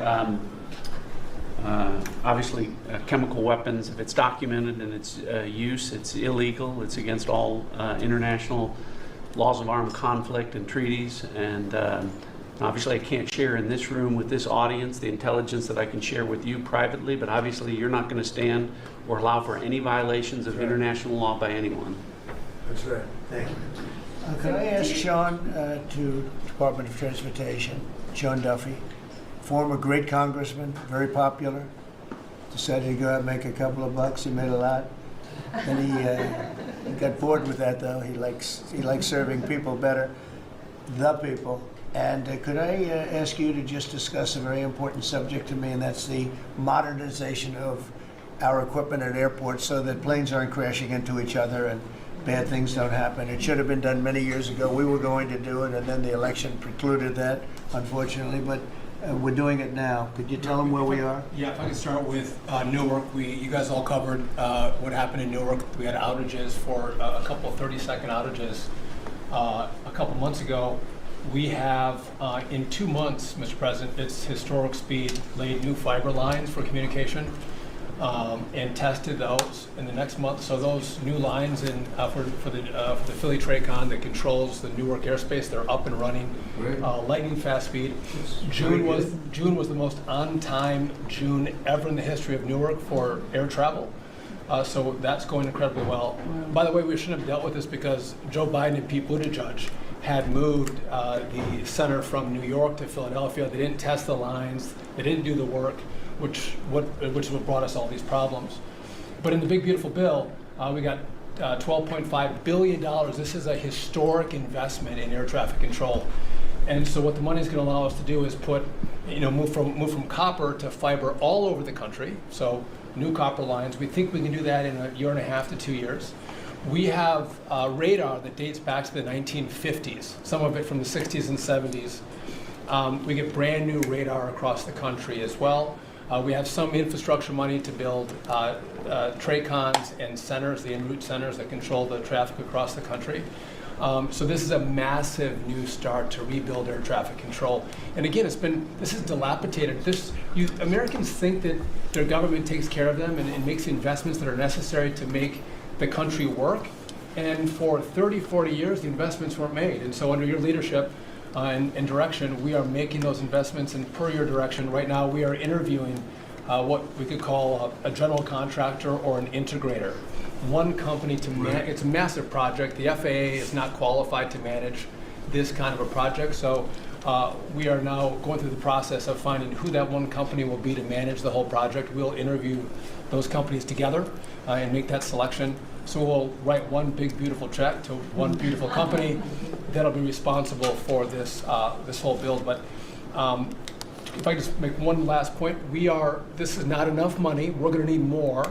But this is a massive new start. The biggest investment. We'll need some more money on top of it, but a great start from the big beautiful. It's a starter. It's very important to us. And just to cover that, there have been accidents, and my pilots, I would often hear them say, "Oh, good," and they would use a different system, a different country to land in New York.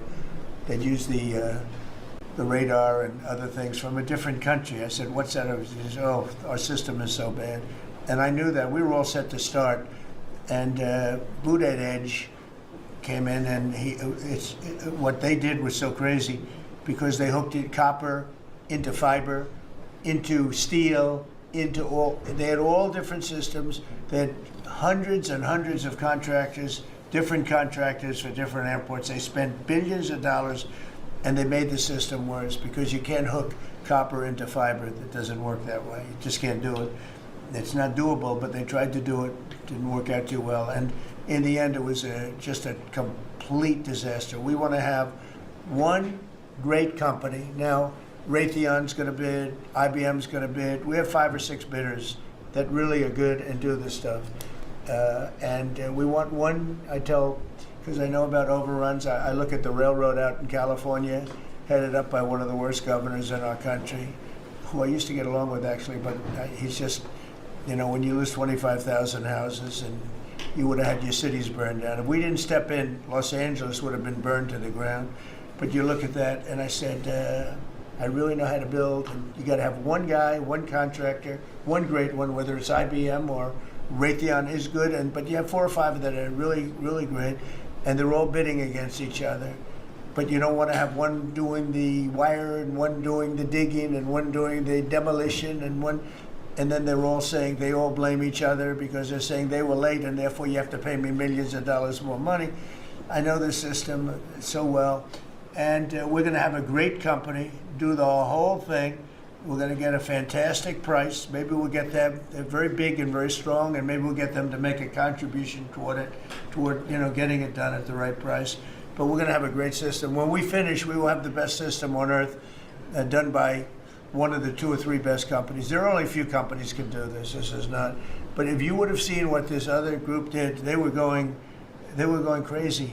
They had, I heard 3,000 contractors, and then when it all came together, guess what? It didn't work. It's a disaster. So we're going to have in a pretty short period of time. It's going to take us about 2 years to build it. And we'll have a contract given out probably over the next couple of months. We have some great bidders, some great companies that want to do the job. You're going to have great air traffic control. Yes, can I just make one last point of this? So the last administration signed a contract with an American company to fix the copper to fiber, and that contract was a 15-year contract. The system is failing today. But that's how idiotic and incompetent the last administration was.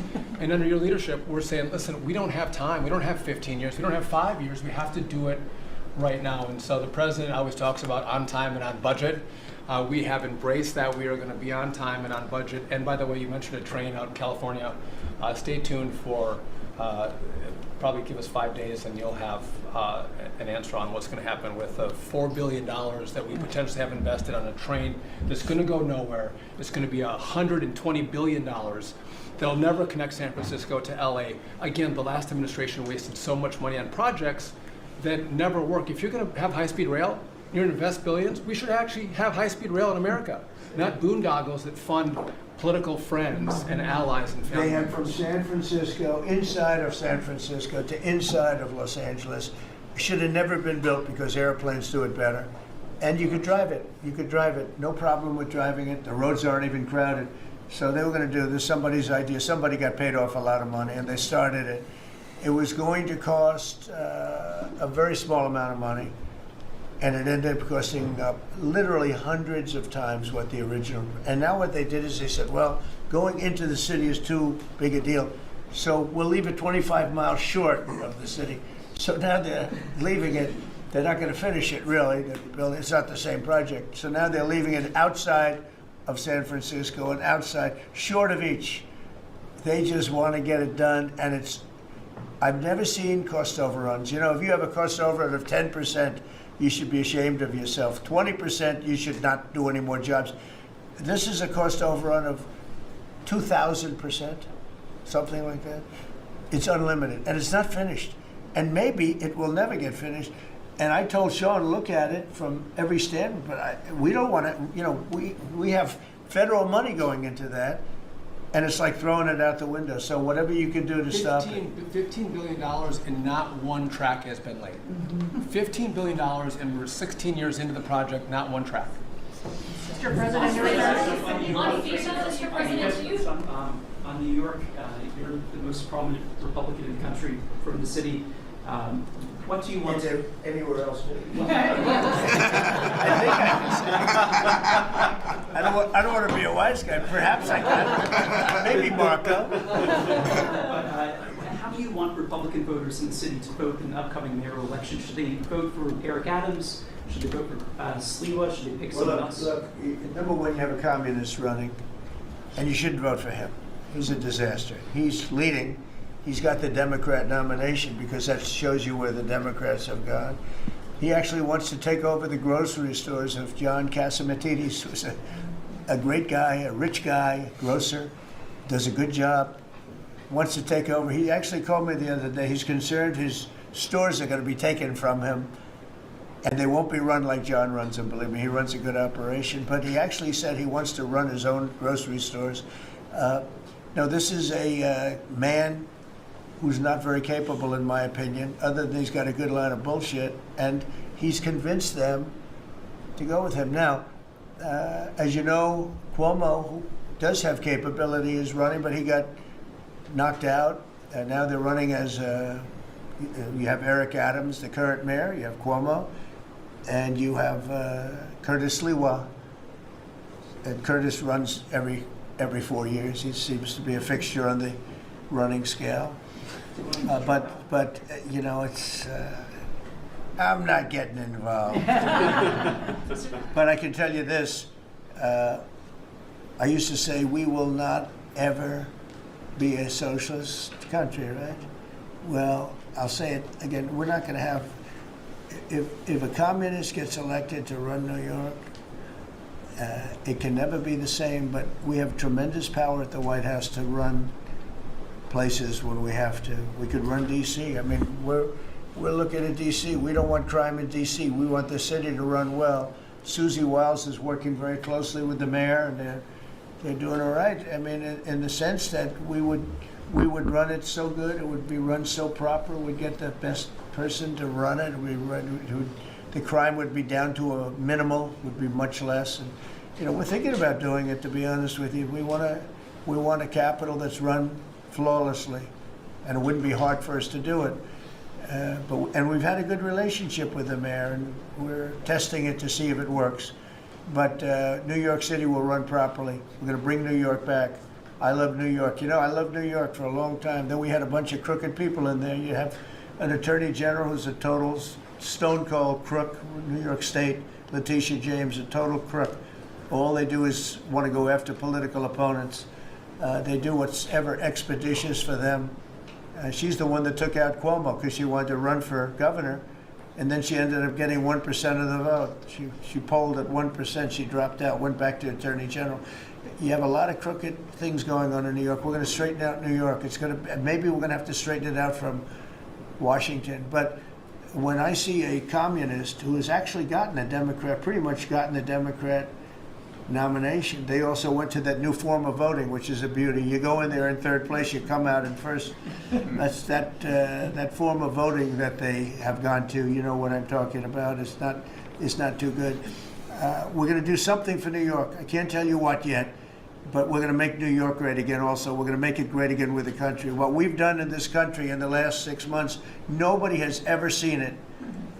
And I told the story, the King of Saudi Arabia, I was over there. They gave us $5.1 trillion between Saudi Arabia and UAE, Qatar. 3 stops, $5.1 trillion coming into our country as an investment, biggest investment ever made. And it's all going to good stuff. I mean, all real big, good stuff. Energy projects, big, big things. But they all 3 told me essentially the same thing.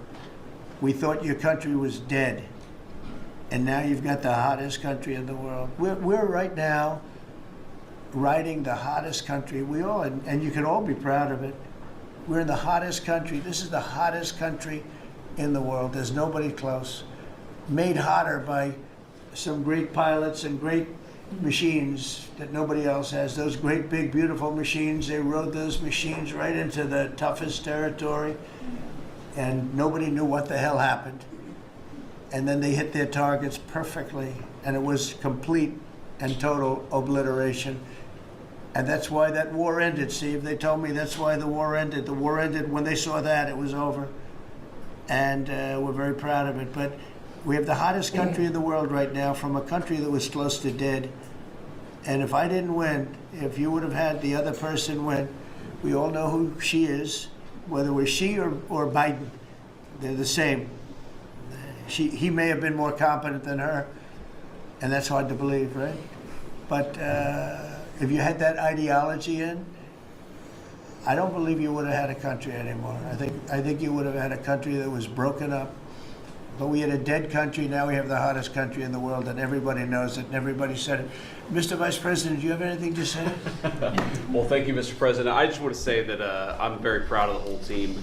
I think everybody has worked together. You see Pete and Marco and Steve working on some of the diplomacy, Christy and Pam working on the border. We just have a really, really solid team, and we've done a lot of good work. And in particular, I want to congratulate the White House staff led by the President on getting the One Big Beautiful Bill passed. Yeah. I was personally skeptical, sir. I never told you this, but I was skeptical we'd be able to get that thing done by July 4th. We did it because we worked together and we worked very well. So it's an honor to be a part of it, but I'm really proud of you guys for doing a great job.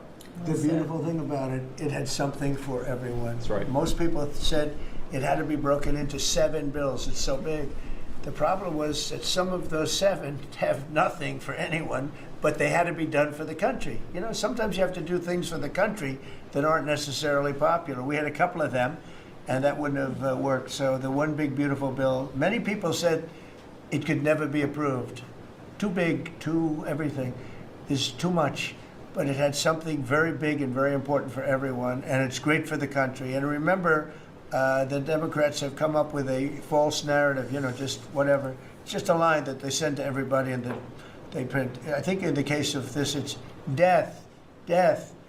Everyone's going to die. I heard that. Everyone's going to, just the opposite. Everyone's going to live. What we're doing is saving our country and making it much bigger, better, and stronger than it ever was. I'd like to ask, Marco's been doing such a great job. Do you have anything to say? Well, it's just going through a list here, Mr. President, and I think the Vice President's pointed out to the great team you have, and all these achievements that have happened domestically. But you think about it, under your leadership, we prevented and ended a war between India and Pakistan. NATO's now at 5% for the first time ever, the highest numbers ever. A peace deal between the Democratic Republic of Congo and Rwanda. A 12-day war that ended with an American operation that we're the only country in the world that could have done. Hopefully, pretty soon, a peace deal between Azerbaijan and Armenia. The entire Middle East and the infrastructure of it has the potential now to change because of Syria and Lebanon, and it hasn't even been 6 months. Sure. It hasn't even been 6 months, so it's a straight testament to your leadership in this team. Well, thank you very much, and you've done a fantastic job. Could I just ask Linda, she's involved in so much, she's so talented and so good, and she's working on a couple of little things like Harvard, who was given $5.5 billion over a short period of time. We caught him on that one, that's crazy, but you're working on so much, you want to bring education back to the States. How are you doing? Well, absolutely, and thank you for the opportunity. I think on the big, beautiful bill, what we saw, with school choice, that's finally on a national basis at the state level, but there are opportunities now for scholarships more and more often for kids who are in family schools. This is going to be a big turnaround. I think one of the biggest accomplishments we had over the past week was the University of Pennsylvania with the Title IX ruling that Leah Thomas was stripped of her title, Riley Gaines and Paula Scanlon and other women who have stood, so strong against men and women's sports. And when you put out the executive order, that just solidified and gave them the opportunity. So those are a couple of really, really big wins, and thank you for that opportunity. And how are you doing with Columbia and Harvard? We're negotiating hard. I think we're getting close to having that happen. It's not wrapped up as fast as I wanted to, but we're getting there. Great, good. And you've done a fantastic job. Thank you very much. It's been a good team. Yep, you have a great team. Around this table, a lot of people help with that. That's right. Thank you very much. Maybe just in closing, we spent a lot of time, effort, very little money on this room. This is called the Cabinet Room. It's been here for a long time. And it had some pictures that were not many of them and not very good ones. And I actually spent time in the vaults. The vaults are where we have a lot of great pictures and artwork. And I picked it all myself. I'm very proud of it. That's Andrew Jackson, great Andrew Jackson. That's a gentleman named, and we call him President Polk. He was sort of a real estate guy. He was, people don't realize he was he was a one-termer, but he was a very good president. And I'm not sure I should be doing this, he actually gave us the state of California. He was the one, he was the one that hooked it up. So I'm not sure, maybe he won't be there for long. But if you notice, the frame is the exact same size almost as the other one is Andrew Jackson. So that was a part of the reason too, I have to be honest. But Polk was actually a very good president who's got the same frame that I needed, okay? And up here you have the original George Washington right behind the light. And then you have Dwight Eisenhower, who was a very underrated president, built the interstate system, and he was the toughest president, I guess, until we came along. But I don't mind giving up that crown, because I don't want to be too tough on it, but we want to be humane. But he was the toughest president on immigration. He was very strong at the borders, very, very strong. And sometimes you can be too strong. He was strong on the borders, and during a certain period of time, they were so strong that almost every farmer in California went bankrupt. And we have to remember that. We have to work together. We have to remember that. But he was a very good president and a very good general and a very good president. And I thought he deserved a position somewhere on this floor. And then you have, this is very exciting to me, he was not a Republican, to put it mildly, but he was, he was a four-termer, He was Franklin Delano Roosevelt. And if you notice, there were a lot of ramps outside. We have ramp. People say it's an unusual place for a ramp. It was because of him. He was wheelchair bound, but he was an amazing man. It's an amazing portrait, and we used to have him in the room, a different portrait, and it was a terrible portrait. It was almost like it was done by a child. And I used to say, you know, I can't believe that he would have approved of that portrait of himself. And I was in the vaults and looking at things. I said, what's that? And we have some great curators here. We have 6 curators at the White House. They have 2 for paintings, they have them for furniture, they have them for different things. I guess cost is no object. Okay, cost is, maybe I'd have 1, but that's all right. But we have 6, and they're very talented, though. And he said, that's a picture of FDR. I said, really? Let me see it. They took off the wrappings, very well preserved. And they said, that's the picture they've been looking for years. That was the picture of Franklin Delano Roosevelt. And I said, oh, wow. And likewise, that fit frame-wise, it just doesn't work. It doesn't work if you have, I want to be nice, but it doesn't work if you have a big frame, a little frame, and but it's like perfection. I'm a perfectionist. The mirror was down in the vaults also. I said, where is this from? And it's a very old, very storied mirror, beautiful. We put that up. And then over there is Honest Abe Lincoln. And that picture was in his bedroom. And we thought that this would be a very important place because this is where wars are ended. I'm not going to say wars are declared. I'm going to say wars are ended, okay? We'll be positive. And that's the picture of Abe Lincoln from his bedroom, sat in the bedroom for many, many years. That was his favorite picture of himself. And the Lincoln bedroom's very famous. You remember when Bill Clinton had it and he rented it out to people. Okay? We don't do that.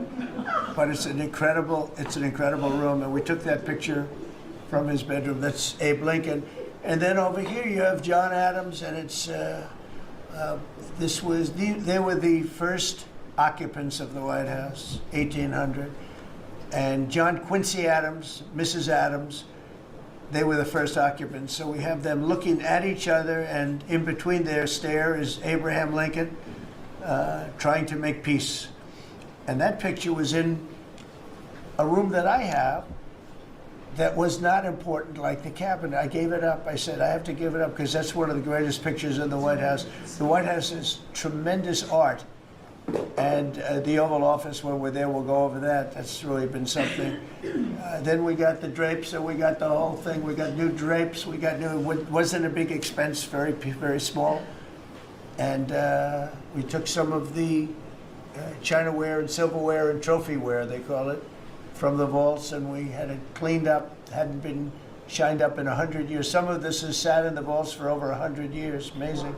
Over 100 years. Many of the pictures that were put up in the Oval Office, as an example, those two as an example. So he was president. They moved in 1800, and he won the election, I believe, in November of 1800, John Quincy Adams.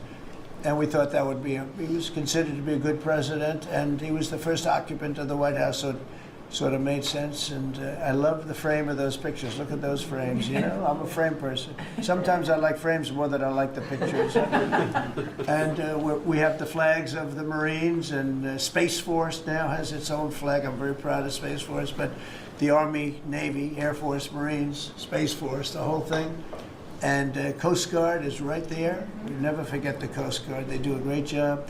So we have the flags throughout the office. And it's really become quite a beautiful place. I don't want to tell this, Marco pointed it out.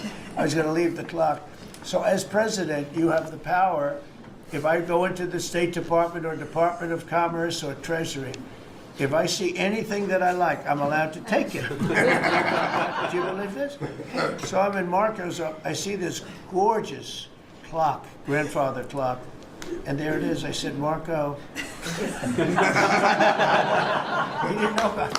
I had to read him the rule and regulation. I said, Marco, I love this clock. Look at it. It's beautiful. He said, what clock? I said, the clock that's in the other room is incredible, and nobody gets to see it there. Marco, I tried to talk him into it first, And it sort of worked, and then I had to use a little more. I said, I'd love to take that clock out and put it in the cabinet room. He said, no, are you serious? I said, Marco, I have the right to do it, Marco. And he said, all right, what the hell? So that's his contribution to the cabinet room. But it's, by the way, it's an incredible clock. And, you know, it's an important room. So you may see it again. Maybe we'll move it back sometime. Anyway, so that's pretty much it. But it really is great. Here we put out, you know, these lamps have been very important, actually. Whether people love them or not, but if you see pictures like Pearl Harbor and Tora Tora Tora, you see movies about the White House and where wars are being discussed. Oftentimes they'll show those lamps or something like those lamps, something that looks like them, probably not the reals, because I don't think they were allowed to. This is a very important room. This is a sacred room, and I don't think they made movies from here. You never know what they do. But they were missing medallions. See the medallions on top? They had a chain going into the ceiling. And I said, you can't do that. You have to have a medallion. They said, what's a medallion? I said, I'll show you. And we got some beautiful medallions. And you see them. They were put up there. Makes the lamps look better. So we did these changes. And, you know, when you think of it, the cost was almost nothing. We also painted the room a nice color, beige color. And it's been really something. The only question is, will I gold leaf the corners? You could maybe tell me, my cabinet could take a vote. You see the top line moldings, and the only question is, do you gold leaf it? Because you can't paint it. If you paint it, it won't look good, because they've never found a paint that looks like gold. You see that in the Oval Office. They've tried for years and years. Somebody could become very wealthy, but they've never found a paint that looks like gold. So painting it is easy, but it won't look right. And the question is whether or not we should gold leaf it. Linda, do you have an opinion? I gold leaf it. You like it the way? No, I gold leaf it. You'd gold leaf it? Yeah. Who would gold leaf it? Could I raise you? How about, would you gold leaf it? I was going to ask about McKinley, one of your favorite presidents. Well, McKinley was a great president who never got credit. In fact, they changed the name of Mount McKinley, and I changed it back, because he should have been, the people of Ohio he was the governor of Ohio. The people of Ohio were very happy when I did that, I heard. They were very insulted. They took the name of Mount McKinley off. That was done by Obama a little while ago, and I had to change it back. I changed it back. He actually was a great president. He was a president, he was the tariff, the most, I guess, since me. I think I'm going to outdo him, but he was a tariff president. He believed that other countries should pay for the privilege of coming into our country and taking our jobs and taking our treasure. That's the way he explained it. They took our jobs and they took our treasure, and for that they should pay. And he made them pay, and he built a tremendous fortune. In fact, in 1887, they had the Great Tariff Committee was set up in 1887 because our country had so much money, we didn't know what to do with it. And they set up a committee of, as they called them, elites, a term that we have to change, because I think a lot of the people that are elites aren't elite. I think the people that aren't elite are elite, so we're going to have to maybe switch that around somehow. But they had a committee that was set up to spend the money, because it was such a large amount of money. At that time, it was nobody had seen anything like it. And it all came in from tariffs. And people didn't pay tax. There was no income tax system. I told you that came back in 1913. That came back and lived well for a while. And then you had the Great Depression. And then later they tried to bring back tariffs, but the whole thing was, this was after the Depression. It was one of the great misconceptions, is people like to say, oh, but it was during the, but no. The country had a Great Depression, and then after the Depression, long after it started, they brought back tariffs to see if they could save it, but it took them really 25 years. When you say about 25 years to get out of the Great Depression, a lot of people don't understand that. But I thought it would be interesting for you to get a little view of this room. This is a very important room, very powerful room, great room. And we've done similar, but even beyond this, in the Oval Office. We brought back pictures of some of the great presidents. Many of them were in the vaults for over 100 years. Originals all, beautiful, beautiful things. And rather than sitting in a vault downstairs, for 128 years. I thought we should display that, and we did that, I think, in a really good way. We've gotten very high marks. But it's interesting. People walk into that room and they look around the room. They don't even want to talk to me. They could look at it for hours. It's funny when people come into the Oval Office. It's such an incredible. It's a sacred place. When people come into the Oval from the biggest people in the world, presidents, prime ministers, kings, queens, in one case at least, queens, and the biggest business people in the world, they walk into that office and they always say, there's no place like this in the whole world in terms of the power. And I mean, it's beautiful and all, but there are other beautiful offices. You have businessmen that have offices that are, full floors of office buildings, floor-to-ceiling glass, and they walk in there and they say, there's no place like this anywhere in the world. There's no place. And, it's what it represents maybe more than the physicality of the room itself. So it's an honor to have you all, media. It's an honor to have you. I just want to say we have a fantastic cabinet. Every one of them is a star in my book. And if they're not, I'll let you know about it. I'll throw them to the wolves. I'll throw them to the wolves in 2 seconds, because our country comes first, right? But I just want to thank you all for being here. It's been a lot of fun. Thank you very much, everybody. Thank you. Thank you, press, everybody. Thank you, press. Thank you, press. Thank you, press. Thank you, press. I'll tell you some other time. Thank you. There you have it. Are we talking The about cabinet meeting. There you have it. The cabinet meeting. This is what I admire about the Trump administration, transparency, and that's why I said concerning the files, you're doing everything great, but then the files is going to send you 6 to 10 steps backwards. Come on, y'all. All right, here we go. Quote, how can people be expected to have faith in Trump if he won't release the Epstein files? That post by Elon Musk this afternoon gets at a serious question, prompted by MAGA fans, among others, after the Justice Department asserted in a memo that convicted sex offender and multimillionaire Jeffrey Epstein did not blackmail high-profile clients, was not murdered before he was found dead in his jail cell in 2019, and in fact had no client list. Despite the fact that the very same administration officials are now asserting there is no there there, many of them were the ones ginning up the controversy before President Trump was reelected and while they were in office. The Justice Department memo, first obtained by Axios, also comes 1 month after the billionaire Tesla founder took to his platform X as his alliance with President Trump dissolved. Quote, time to drop the really big bomb. Trump is in the Epstein files. That is the real reason why they have not been made public, unquote. Musk deleted that post 2 days later, but the new memo has Musk posting this meme, among others. It's a guy putting on progressively more clown makeup with the text, we will release the Epstein list. We just need more time. The Epstein list is on my desk. There is no Epstein list, with full clown regalia. The desk part refers to a February clip. The list is on my desk. A February clip from Fox that was played of Pam Bondi. Take a listen. The DOJ may be releasing the list of Jeffrey Epstein's clients? Will that really happen? It's sitting on my desk right now to review. Okay. That's been a directive by President Trump. But here was Attorney General Bondi earlier today.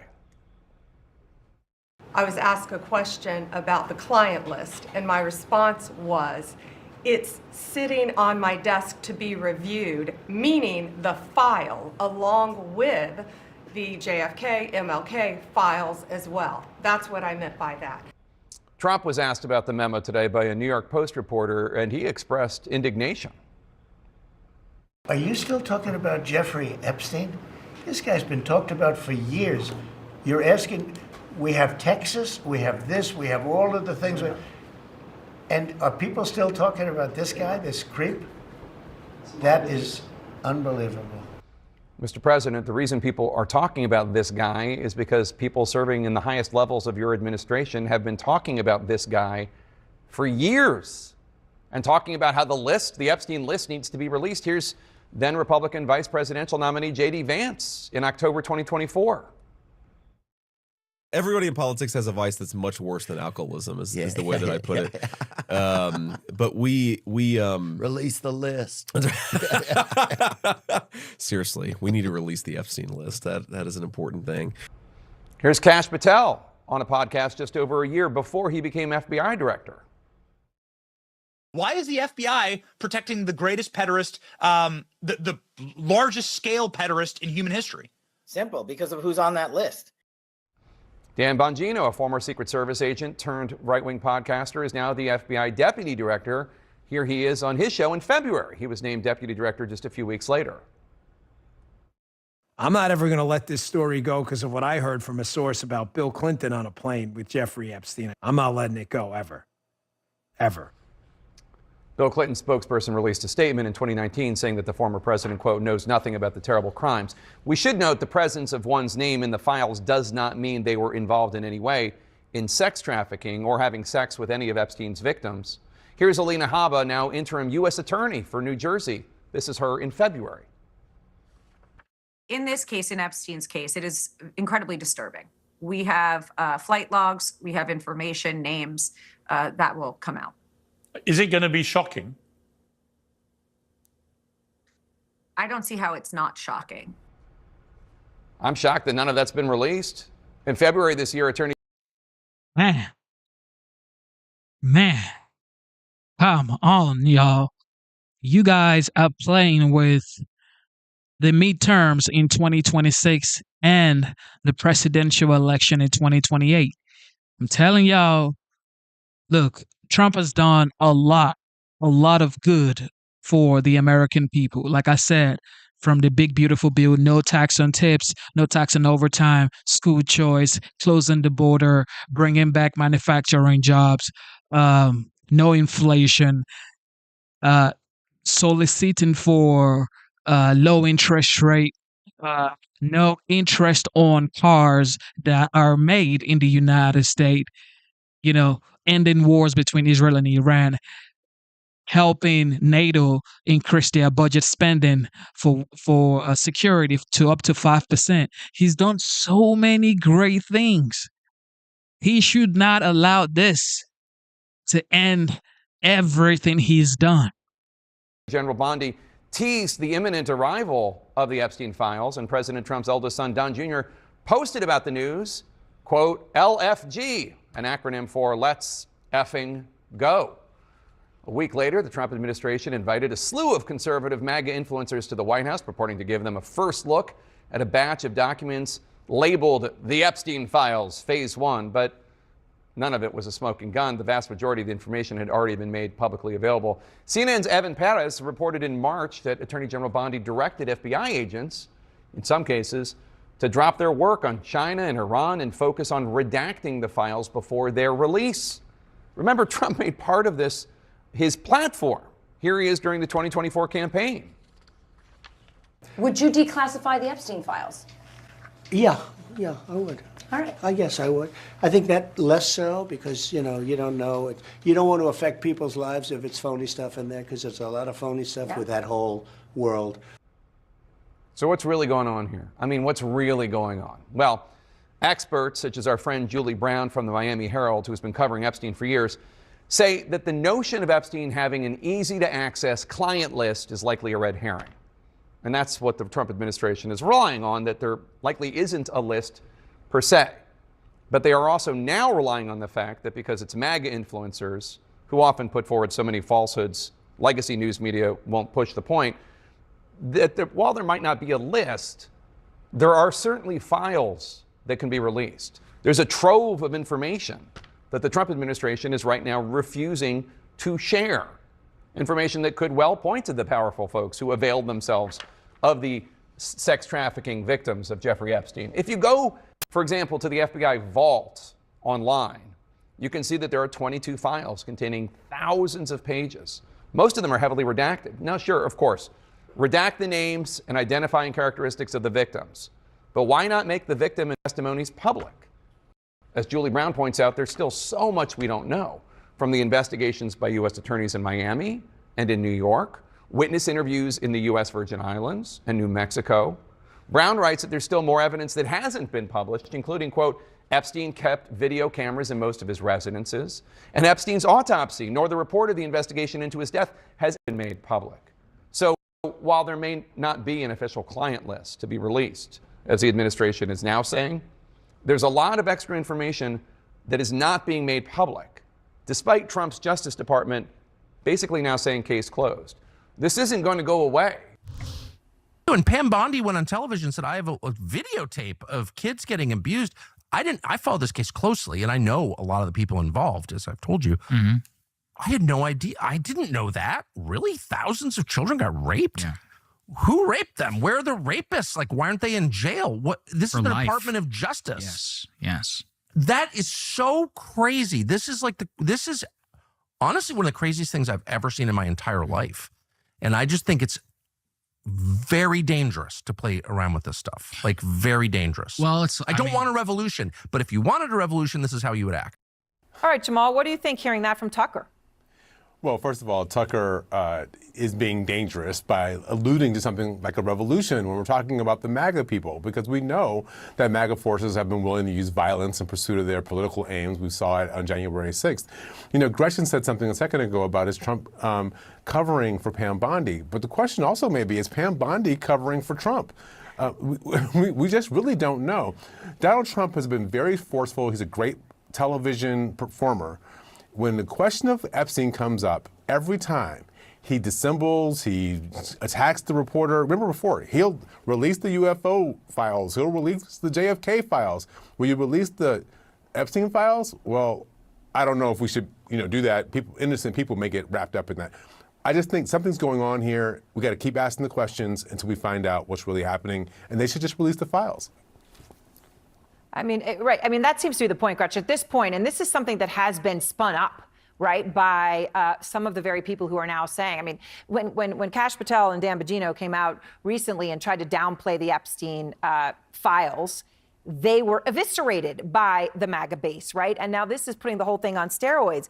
Far-right activist Laura Loomer, Gretchen, we know Trump listens to her. She has been hammering Pam Bondi on social media. She posted, how come we can't talk about what a dumb, lying bimbo Pam Bondi is? JD Vance, please encourage President Trump to fire Pam Bondi. She's a disgrace. So what do you hear when you hear this? I mean, look, Laura Loomer, we know, has had very specific, tangible influence on Trump on big decisions. Yes, in national security, specifically in the last few months. I do think she has Trump's ear.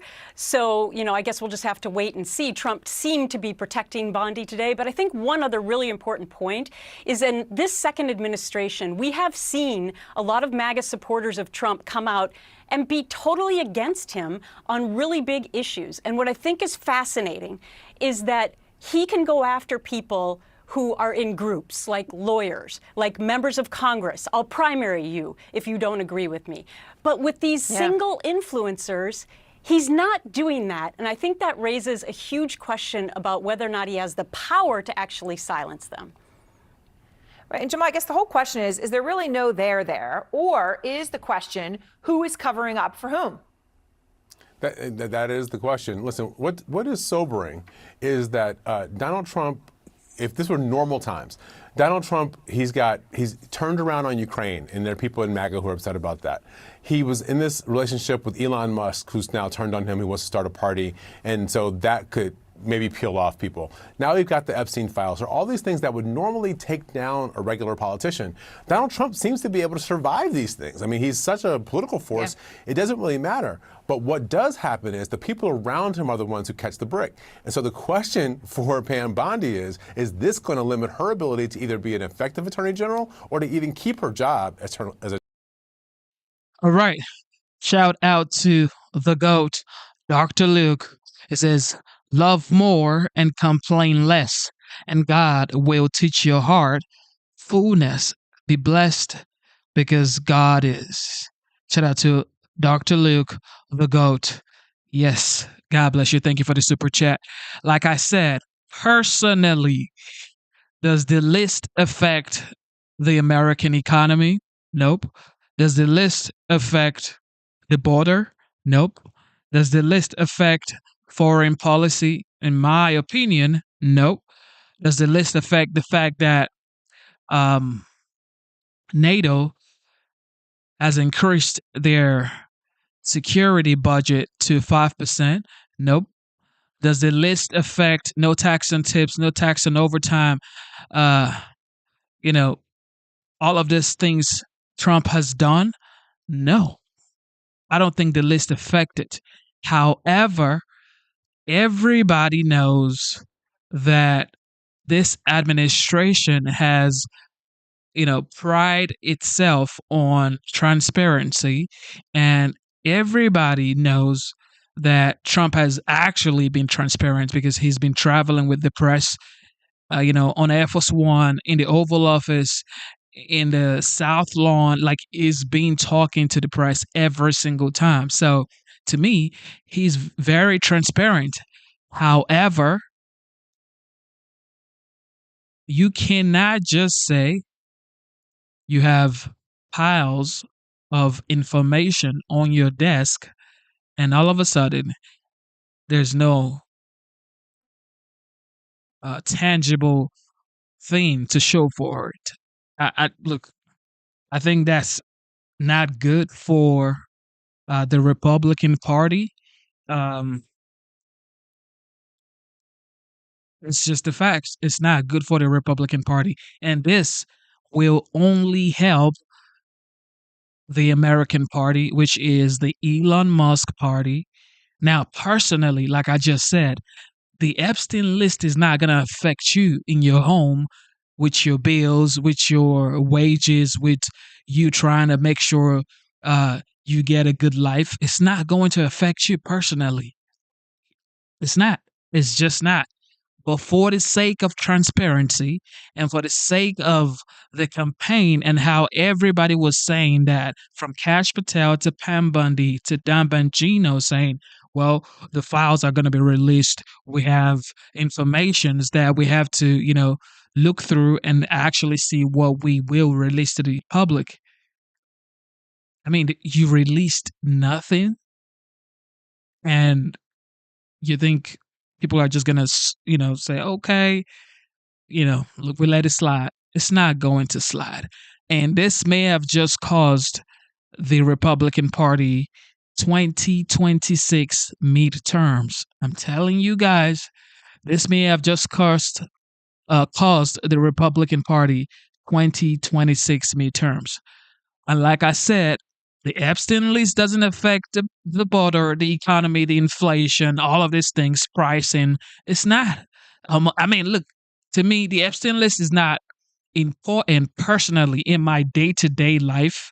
I don't care about the Epstein list. Who cares about it? Me, I do not care about it. But people care about it because you said you have the list.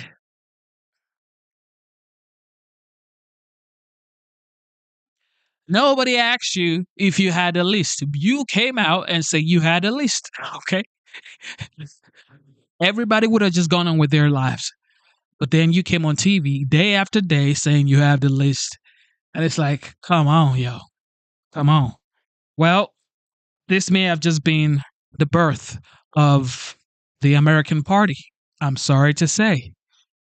This may have just been the birth of Elon Musk American Party. Now, has Trump done a great job?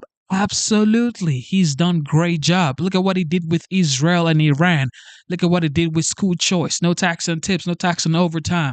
The border, bringing back manufacturing into the United States. He's done great work. So please do not let this spoil your hard work. And it's only been here for 6 months. He's only been here for 6 months and he's done all of this great work. So, in my opinion, they have to, find something to show the American people and say, you know what? Okay, you asked for it. I hope you can stomach what you see on this information that we're going to show you guys. Whatever it is, show it to American people. Now, of course, we don't want to see, children being, doing inappropriate stuff. We don't want to see stuff like that. Nobody wants to see stuff like that. But, at least show something to the American people that so they can move on from this, because they're not going to move on from this. And every good you've done, every wonderful work you've done may be just set aside and looked over, and everybody's going to be focused on this, which to me is unnecessary. Okay, because how does the Epstein list affect your pocket, the economy? How does the Epstein list affect you from buying a home and having low interest rate and having no inflation and having lower prices and having secured border and having a great economy and bringing back manufacturing to the United States? The Epstein list does nothing but for the transparency that you promised the American people. That's the only thing the Epstein list does. Personally, I don't care about the Epstein list. I mean, I only care about my family, America. I don't care about no Epstein list. I don't. But the American people do. And Pam Bundy said she had the list on her table. So allegedly she had, piles of lists on her table. So what do you expect? You say something and then all of a sudden, well, there's nothing to show. Well, I don't know if that's going to fly. The midterms may have just slid away. Your memo and release yesterday on Jeffrey Epstein, it left some lingering mysteries. One of the biggest ones is whether he ever worked for a American or foreign intelligence agency. The former Labor Secretary, who was Miami U.S. Attorney Alex Kosticki, allegedly said that he did work for an intelligence agency. So could you resolve whether or not he did? And also, could you say why there was a minute missing from the jailhouse tape on the night of the stabbing? Yeah, sure. If Hey, I Pam, could I just interrupt for Sure. 1 second? Are you still talking about Jeffrey Epstein? This guy's been talked about for years. You're asking, we have Texas, we have this, we have all of the things. And are people still talking about this guy, this creep? That is unbelievable.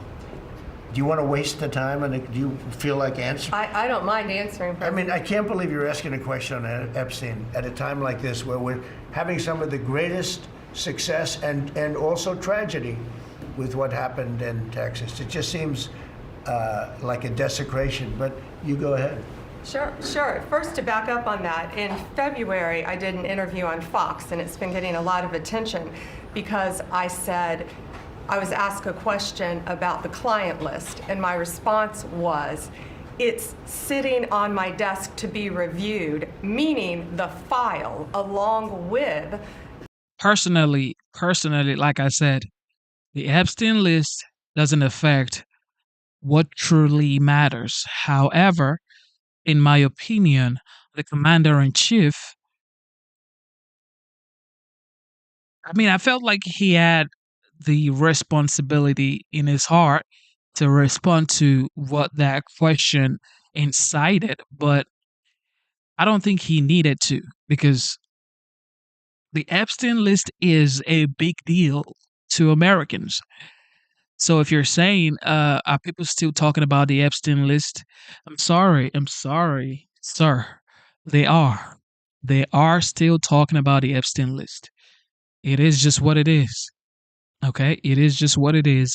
They are talking about the Epstein list. All right? They are. It is just what it is. However, people are saying Pam Bundy should be checked, Kash Patel should be checked, and all of these guys should be checked. The boss said they're doing a great job. So you're going to fire Pam Bundy or Kash Patel when the boss said they're doing a great job? So come on.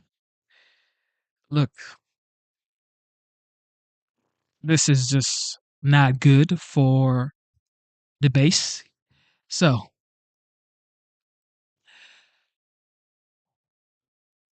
this is going to be a long 4 years for the Republican Party. And this doesn't mean the Democrat is like good to go. No, of course. Of course not. Okay. Of course not. Now I get it. You're trying to protect people. I get it. But you have to show the American people something. You just have to. The JFK, MLK files as well. That's what I meant by that. Also, to the tens of thousands of video, they turned out to be child porn downloaded by that disgusting Jeffrey Epstein. Child porn is what they were. Never going to be released, never going to see the light of day.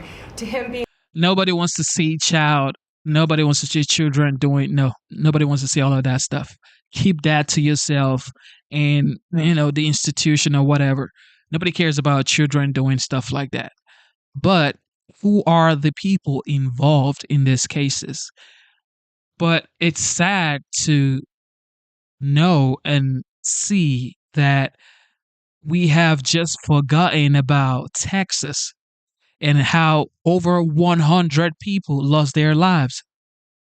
Over 100 people lost their lives, including children that lost their lives. And now the entire base, Americans, are talking about Epstein files. This is what happens when you say there's transparency, and all of a sudden, boom, there is no transparency anymore.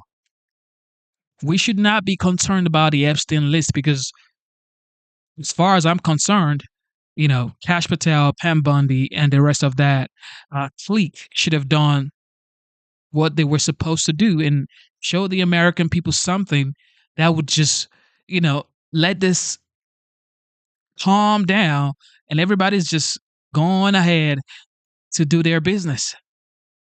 But no, you said there was no list, no client. I mean, what do you expect from the American people? We should be praying for Texas right now.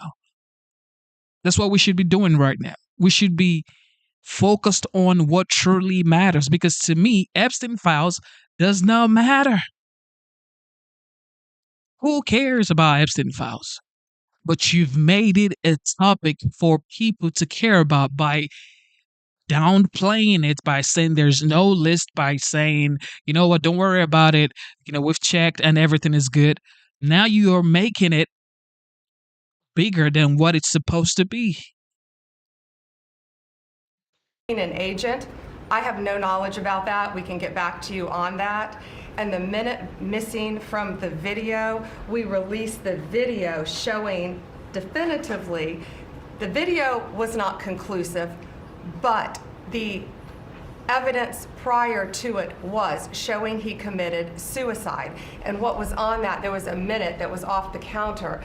And what we learned from Bureau of Prisons was every night, they redo that video. It's old, from like 1999. So every night the video is reset, and every night should have the same minute missing. So we're looking for that video to release that as well, showing that a minute is missing every night. And that's it on Epstein. The Department of Justice and the FBI officially concluding there is no Jeffrey Epstein client list. Also, no evidence that the disgraced financier was killed while awaiting trial. But that largely known conclusion goes against what Trump officials have been promising: big revelations in the case for months. Seriously, we need to release the Epstein list. That is an important thing. We have flight logs, we have information, names that will come out. See, that's what I'm saying. Nobody asked any of these people to go on here and say we have lists, we have flight logs. Who asked you? And now, this is where we are. You have flight list, client list, and all of a sudden there's no list. Americans are going to find out for themselves. I'm telling you, the American people will become journalists. They would become press, and they would go dig down and find something. And it's not going to be good. It's not. Is it going to be shocking? I don't see how it's not shocking. The DOJ may be releasing the list of Jeffrey Epstein's clients. Will that really happen? It's sitting on my desk right now to review. That's been a directive by President Trump. So what exactly was on the Attorney General's desk? Well, this is how White House Press Secretary Caroline Leavitt explained it today. She was saying the entirety of all of the paperwork, all of the paper in relation to Jeffrey Epstein's crimes. That's what the Attorney General was referring to, and I'll let her speak for that. Well, after months of hype, not everyone in the MAGAverse believes the administration's about-face. I want to bring in senior political reporter for Axios, Alex Eisenstadt, and senior reporter for The Verge, Tina Nguyen. Both cover the Trump administration. Thank you both for being here. Alex, I'm going to start with you because we just heard what Attorney General Pam Bondi said. We've also heard what FBI Director Kash Patel, Deputy FBI Director Dan Bongino alleged before becoming the top two officials at the FBI. They were some of the loudest voices on this issue. How would you characterize or put into perspective what we're currently seeing in that space after this DOJ release? Well, what you sort of see with the Trump administration and the DOJ and the FBI is sort of the MAGAification, influencerification of these two enormous law enforcement agencies, which is Kash Patel, Dan Bongino. Before they came to the FBI, they were MAGA influencers, they were MAGA activists, and they went out there and they spread some of the loudest conspiracy theories about Jeffrey Epstein. Now they go into government and they realize that they have to be a little bit more measured in how they talk about these things, and they've come out now and they've thrown cold water on the idea of these Epstein-related conspiracies, contradicting what they said in the past. And so it's sort of it's a problem of their own making to a large extent. And Tina, for some of those MAGA supporters and influencers that are on the outside at this point, they are outraged over the memo. Laura Loomer calling for AG Bondi's firing, and take a listen to conspiracy Alex Jones. I'm physically gonna puke probably right now. My mouth is watering right now. It's because I have integrity. It don't work. I just really need the Trump administration to succeed and to save this country, and they're doing so much good. And then for them to do something like this tears my guts out. That's what I'm saying, man. That's what I'm saying, man. You're breaking heart. You're breaking heart of your core, die-hard supporters who will probably take a bullet for you. I'm saying, like, die-hard supporters. You're breaking heart, and it's hard to watch. Like, people who would, people would probably take a bullet for this administration. Their hearts are being broken right now. It's like, we love you so much, and we pray for you so much. We see all the good that you are doing. We admire your good works. Do not let this little list spoil your great accomplishment. I mean, literally on the point of tears there. CNN's Aaron Blake says the Trump administration has itself to blame for the backlash among its supporters. Tina, why do you think they hyped all of this in the first place? Epstein as a concept of the elites having devious control over society and doing evil things, and oh look, here's a couple of political people we don't like Bill Clinton on this plane. It was fodder, it was fuel for the MAGA influencer ecosystem. So if you have this conspiracy theory bubbling for years, 5, 6 years at this point, and then all of a sudden the person that you have pushed back into office, who is supposed to have all of this executive power that he didn't have in the first administration, you're hoping that he finally reveals the truth to you. All of a sudden, not only does he not reveal the truth, but all of the people who promised that they would help Trump reveal the truth suddenly dial back. Like, this is a huge blow to the MAGA brand, as it were. Like, I remember back in 2020, I once... Shout out to Jet. Thank you, Jet, for the super chat. Jet says, let's be honest, Democrats. Okay, let's be honest. Democrat wouldn't care about the list if it wasn't rumored that Trump was connected to it. Just look how they acted with Didi's case or Didi's charges. You're right. You're right, Jet. And that's what I'm saying. the Trump administration should give zero power to the Democrat, because the Democrat, every single ideology they have and stand for is absolutely BS. It's total BS. Every ideology that the Democrat has, from men and women's sport to open borders to send all the money, all the American equipment to foreign land. Of course, every single ideology they stand for is just out of this world. It is total BS. So this is why the base and the people who voted for Trump, the independent, the Republican, even some Democrat who voted for Trump are like, come on, man, come on. Because it's not like, oh, we're going to leave the Republican Party and now go vote for Democrat. Because you're not going to vote for Democrat because you don't want your daughters playing with men. You don't want it. You don't want it. You don't want men and women sport. You don't want open borders. Of course you don't. You don't want transgender. You do not want it. So it's not like you're going to say, well, I don't like the Republican Party anymore, and then go vote for Democrat. You're just heartbroken that, why? What happened? Why did you make a 360 U-turn on what you said you were going to do, or 180 U-turn? Got a hat from Project Veritas that literally said Epstein cover-up on it because they were promoting a documentary about some news network trying to cover up the Epstein files. That's how far back this goes. Now it's gone, and now you've got people wondering, what was this all about? What are we doing here? Why did we put you in office in the first place? And Alex, we saw in the opening days or weeks of the Trump administration, you know, they invited a bunch of influencers in, gave them those binders to hold up the so-called Epstein files. Then they said, oh, that's just the beginning. We've got more. And people saying that Trump is on the list. Do you think if Trump was on the list, like actually on the list, you think Democrat would not have released the list? That would be the first thing, because nobody wanted Trump to be in the White House. They did every single thing to stop Trump from being the president of the United States. He was going from the courtroom to the campaign grounds.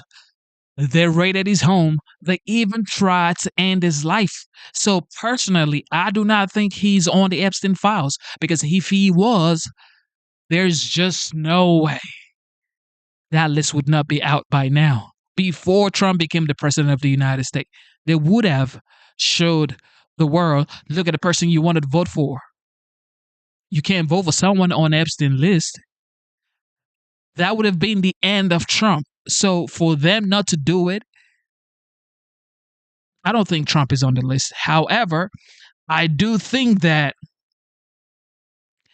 some very powerful people are on the list that would really shake a lot in America.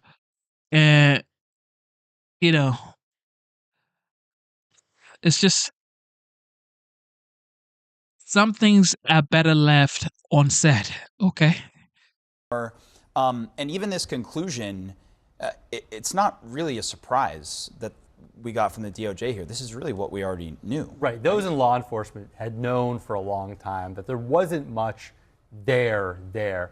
And so what you have is basically people who went into the Trump administration before they were in the Trump administration kind of overpromised and underdelivered in the eyes of people like Alex Jones. And to a large extent, in the eyes of people like Jones, the Epstein scandal really exemplified the notion that the elites are hiding something from the American people.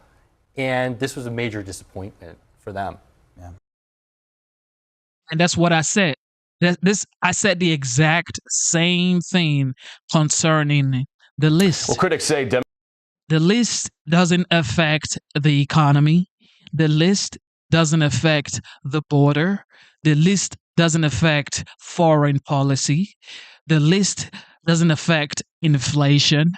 The list doesn't affect you in your household with your husband or your wife and with your kids or extended family, with whatever you do, going to job, going to your work every day. It does not affect you. However, the list is just a representation of transparency that the Trump administration have been showing the American people so far. He's been transparent. He's been talking to the press every single step of the way. So that's why I'm like, I don't want this to stop anything. And I don't want, the American people to start looking at stuff. It's like, I mean, you're doing everything we want you to do. Everything you campaigned on, you are actually doing it. Everything Trump campaigned on, he's doing exactly everything he said he was going to do, except the Epstein list. Democrats' rhetoric about ICE is helping to fuel all the recent violence we've been seeing. Here's just a few recent examples. Donald Trump's modern-day Gestapo is scooping folks up off the streets. They're in unmarked vans, wearing masks, being shipped off to foreign torture dungeons. People are terrified for their lives and for their neighbors, folks getting snatched off the street by secret police who are wearing masks. And every single one of them, no matter what it takes, no matter how long it takes, will of course be identified. Some of the most inspiring things have been when people encircle courtrooms and refuse to allow ICE agents in. So you might have seen this one yesterday. Axios out with this headline, quote, Democrats told to get shot for the anti-Trump resistance. One lawmaker told the outlet, quote, our own base is telling us that what we're doing is not good enough, that there needs to be blood to grab the attention of the press and the public. Here's White House Press Secretary Caroline Leavitt. We certainly call on Democrats to tone down their rhetoric against ICE and Border Patrol agents who, again, are everyday men and women. I would encourage AOC and other Democrats to actually meet with the United States Border Patrol. These are honorable Americans who are just simply trying to do their job to enforce the law. And Seattle radio host Jason Rantz, kind enough to join us this morning. Jason, good to see you. Thanks for coming on. So look, we've heard all this rhetoric from Democrats calling ICE the Gestapo, calling them kidnappers, calling them a terrorist force. Then they come out and apparently feel like they got to get blood. Well, they got it yesterday, Jason. We've now had 2 back-to-back violent attacks. Your thoughts? Well, unfortunately, I think it's going to continue. And some of us have been warning about this for years. Antifa cells change. I mean, think about it. You're not going to leave the Republican Party to vote for Democrat. Look at what the Democrats are doing. Fighting and disrupting federal agents from doing their jobs. It's not like you're going to leave the Republican Party and go vote for Democrat. You're not. You're just not. It's like, what are you doing? Because everything these folks stand for is not what you want. They're not conservative at all. They're not. Changing their tactics. They went from violent protest to more violent direct action. A lot of these people are disillusioned. They're radicalized. Frankly, they're domestic terrorists, and they're between the ages of 18 and 35. Many of them come from upper middle class households. They're wearing black bloc for a reason, because they don't want to be identified for the crimes they are committing. And rather than focus attention on these people, rather than call out the radicals, what if we heard generally from press, particularly left-wing press? None of this is happening. How many years did we have to sit through the Antifa rioting from BLM from 2020 through today, in which we were told that none of this was happening, that it was all a claim that was created by conservative media? They've been emboldened, and now these very disillusioned, delusional lunatics are being told that literal Nazis are walking the streets courtesy of Donald Trump. They actually believe that. And so if you believe that there are Nazis out there just randomly picking up Americans, you might be called to violence. And that is a problem that they refuse on the left to identify as such. They're continuing to use this rhetoric. They're still using this language. They're still calling this out. They are encouraging this, whether or not they want to admit it. And you might have seen out here in L.A. yesterday, there was a massive ICE operation in downtown, in the MacArthur Park area. LA Mayor Karen Bass showed up in the middle of that operation. She tried to interrupt it and stop it. She was scheduled to meet with California Governor Gavin Newsom during that raid. She showed up and tried to interfere. Take a listen. They need to leave, and they need to leave right now. A city or a country under siege by their military in preparation for a coup. That's the imagery that I had in my mind. So this is who you want to vote for.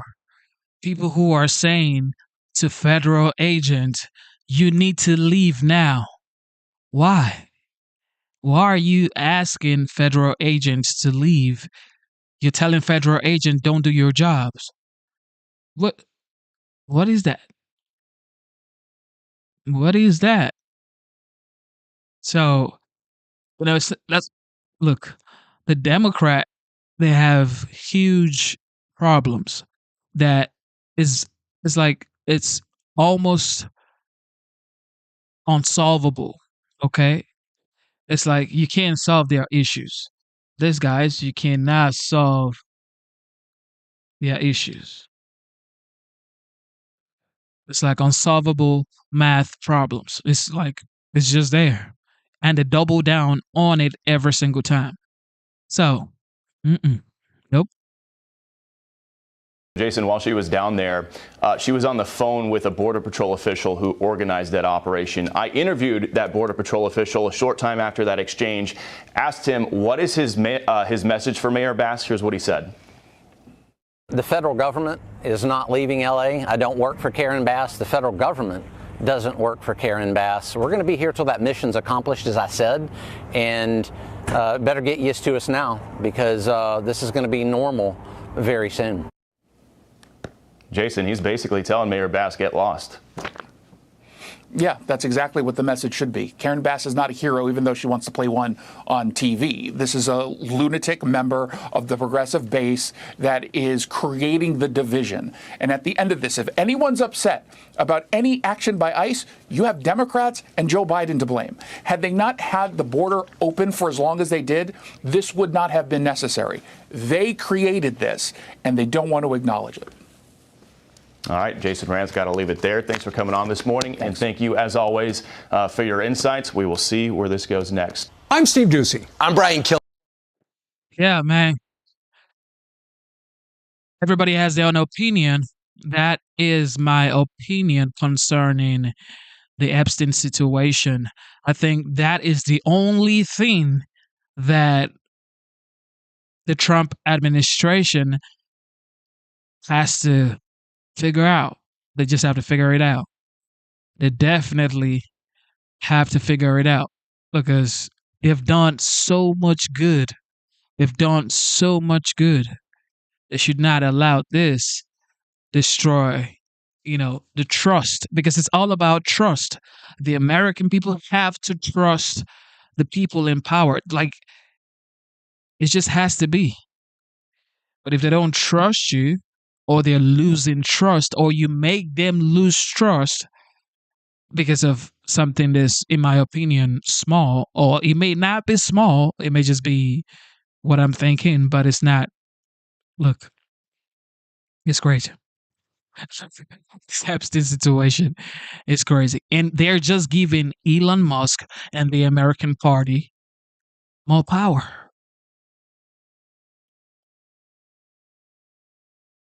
Democrat voters are out for blood, and it looks like radicals are happy to deliver. 2 separate ICE facilities ambushed, just 3 days apart. We just got the mugshots from one of the attacks. 10 suspects charged with attempted murder. The feds say they showed up in black military-style gear and were armed to the teeth. The plan? Set off fireworks to lure agents out of the building so they could slaughter them. One police officer took a bullet to the neck, but survived. And sadly, this is exactly the kind of bloodlust Democrat voters are demanding. House Democrat lawmakers telling Axios how their voters want to see someone get shot while resisting Trump. Quote, our own base is telling us that we're not doing good enough and that there needs to be blood to grab the attention of the press and the public. Some progressives are trying to satisfy the mob. This lawmaker thinks it's inspiring to block ICE. Some of the most inspiring things have been when people encircle courtrooms and refuse to allow ICE agents in. There are all kinds of nonviolent resistance tactics that we have to use. And I've started something called... How is that not violent? Like when you're blocking ICE agents from going in, what do you think they're going to do? They have to enforce the law. It's not violent. That's a potential violent situation, because if you're stopping ICE from leaving or from going in, what do you expect? Resistance Lab. It's a training on really the documented most effective ways to counter democratic backsliding, nonviolent resistance tactics, to build that movement. But Tom Homan warns it's only a matter of time before an ICE agent pays with their life. These nuts that want to take it beyond protesting to criminal activity, they're getting rhetoric from the members of Congress, the senators who compare ICE to the Nazis, and Congressman Jay Paul compared it to terrorist organizations. So these people, these fringe groups, feel emboldened. If a member of Congress can attack ICE, why can't we? So, Dana, as a Democrat, how would you handle when a good chunk of your base wants blood? I think I would forcefully push back, and I would advocate for strong enforcement measures like prosecution for attempted murder. If you look at those people, most of them are young. Yeah. And their lives are pretty much ruined. Right? You got a mugshot. It's going to be very, very hard for them to recover from this. I'm sure their parents are not proud in any way. Like I said, do not get me wrong. I said the Trump administration has done great work. They've done absolutely great work. And I mentioned everything from NATO to the border, to the economy, to no inflation, to lower prices, to bringing back manufacturing jobs, to no tax on tips, no tax on overtime, school choice. So many things is going on right now. Okay? And personally, I believe that everybody's only talking about these files because the people like Pam Bondi, Don Bongino, Kash Patel, they said, and every other person said, there's a list and they've seen it and it's on their desk. That's why people are like, but you said. That's the only reason why people are talking right now. If these folks didn't say any of the things that they said, nobody would care this much. Because think about it. Does the list affect you from paying your rent or paying your mortgage? Nope. Does the list affect you from having a relationship with your spouse, with your kid? Nope. How does the list affect the economy? Absolutely no. So, what does the list actually do for you personally? What does the list do for you personally in your household? What will the list do for you? Okay, answer the question. What would the list do for you in your household with your spouse or at work or your daily life? What would it do for you? Nothing. But because these people said they have the list on their desk, now we care about the list because nobody asked you if you have the list on your desk. You came on national TV and said you have the list on your desk. Who asked you?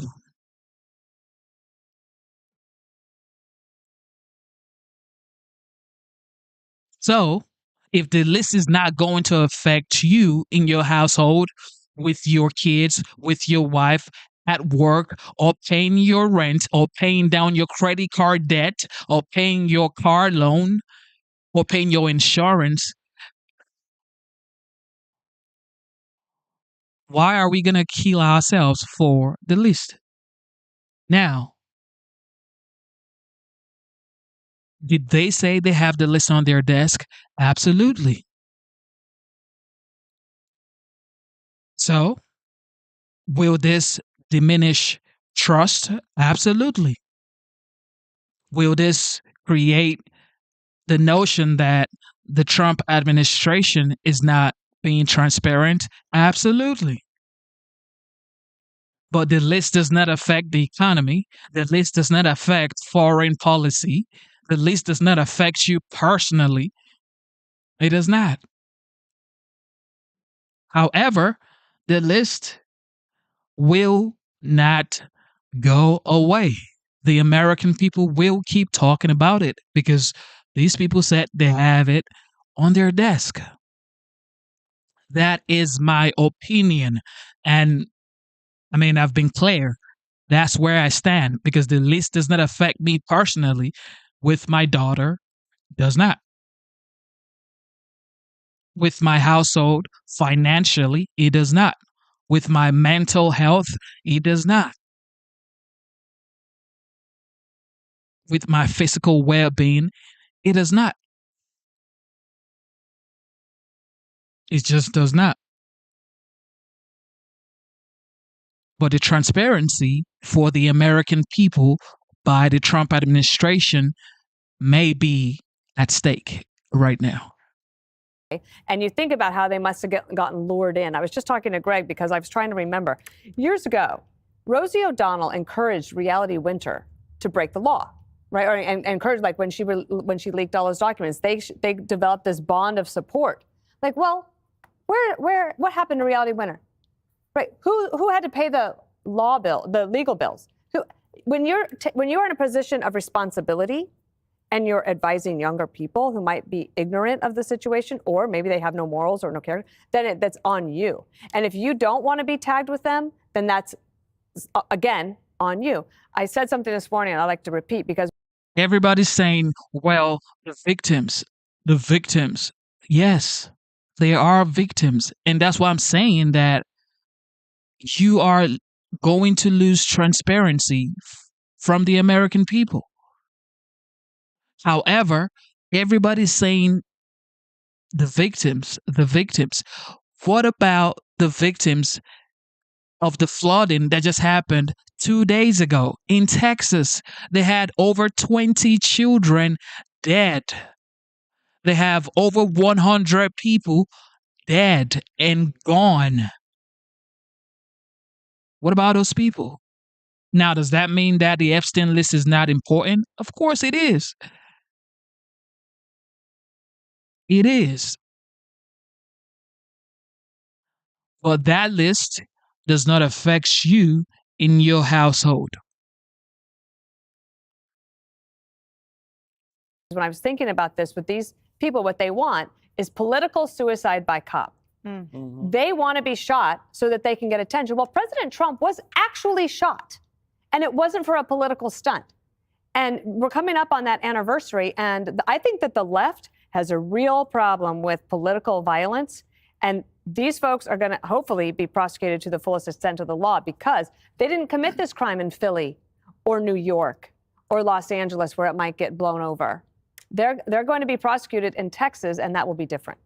Not a beauty contest, Greg, when you look at these mugshots. How dare you objectify these beautiful men? Because I think there are a few of those are men in there, but they identify as female. Why is there always a high percentage of trans in either Antifa or any of these violent activities when you look into it? Somebody always is trans, and it's because they're not women. Women do not participate in these highly violent, testosterone-laden activities. They're just thugs, male thugs, and you grow out your hair, you're still a thug. You know what's interesting about this is I grew up watching a lot of movies, and there was always this stereotype that it's this right-wing white guy with a shotgun and a trucker hat. That's what we're supposed to, the stereotype of the right is well-armed, rabidly prone to violence. But in reality, it's always the left who projects this stereotype onto us. They are the right may have guns, they have definitely more guns, and they may know how to use them. But they don't see it as an acceptable means to further your political aims. So why does the left do that? Because if you see the world through the prism of oppressed versus oppressor, there are no limits when fighting the oppressor. You can do anything. Remember, when you're fighting Hitler, i.e. Trump, everything was on the table. So the left isn't good at violence. They just love violence because to them, it's just another tool in their little toolkit to win. Remember, January 6th, amazingly, I know this is crazy, the only unarmed insurrection ever. The only gun used was on a female unarmed protester by a liberal cop. And they called that cop a hero. Yeah, exactly. Where are all the Dems right now who call January 6th worse than 9/11? You're having insurrections now every day. People are actually going out of their way with weapons to hurt people. Imagine you're an enemy of America. You must be thrilled with your 10-year plan. You've already got the border demonized. You instigated a mass invasion, and now you're getting citizens to attack their own government. The only difference is it's not an external enemy. The enemy is within, and they use the principles of the very country to destroy it. I am the victim. I am the oppressed. Therefore, I am justified to attack this country. Put that in your pipe and smoke it, Harold. So I see somebody here saying, well, my opinion sounds like third world, whatever. So I stay in Georgia, right? And we had Hurricane Helene like last year, October. And I had to move my family from here to another city. And when I got back, I was out here clearing debris for people that I don't even know from their houses, like for 2, 3, 4 days. And you're saying, as long as I have food in my belly, what are you talking about? I just told you, how does the list affect the economy? Now, does that mean the list is not important? Of course it is important. Every one of you saying, well, we want the truth. Did you go to Texas to donate or to help? Because you want the truth. But you don't actually want the truth. You just hope that, oh, maybe Trump is on the list.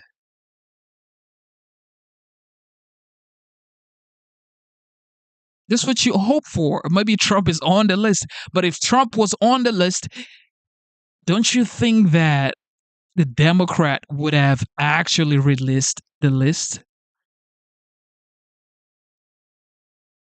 Like, you face this particular topic and every other topic is useless. No, it doesn't work that way. You have to want to know every single thing. If that's the case, then we want to know why Joe Biden pardoned his son. Go ask Joe Biden, why did you pardon your son? As the same way you want to know who was on Epstein's list, you should want to know everything. It's not just Epstein list. Oh, it's Epstein list. Why did Joe Biden pardon his son? Why did Hillary Clinton delete emails? Everything should be, we want to know every single thing. Like from the beginning to the end. If you go down that route, it's unending. It's a list that you can never see.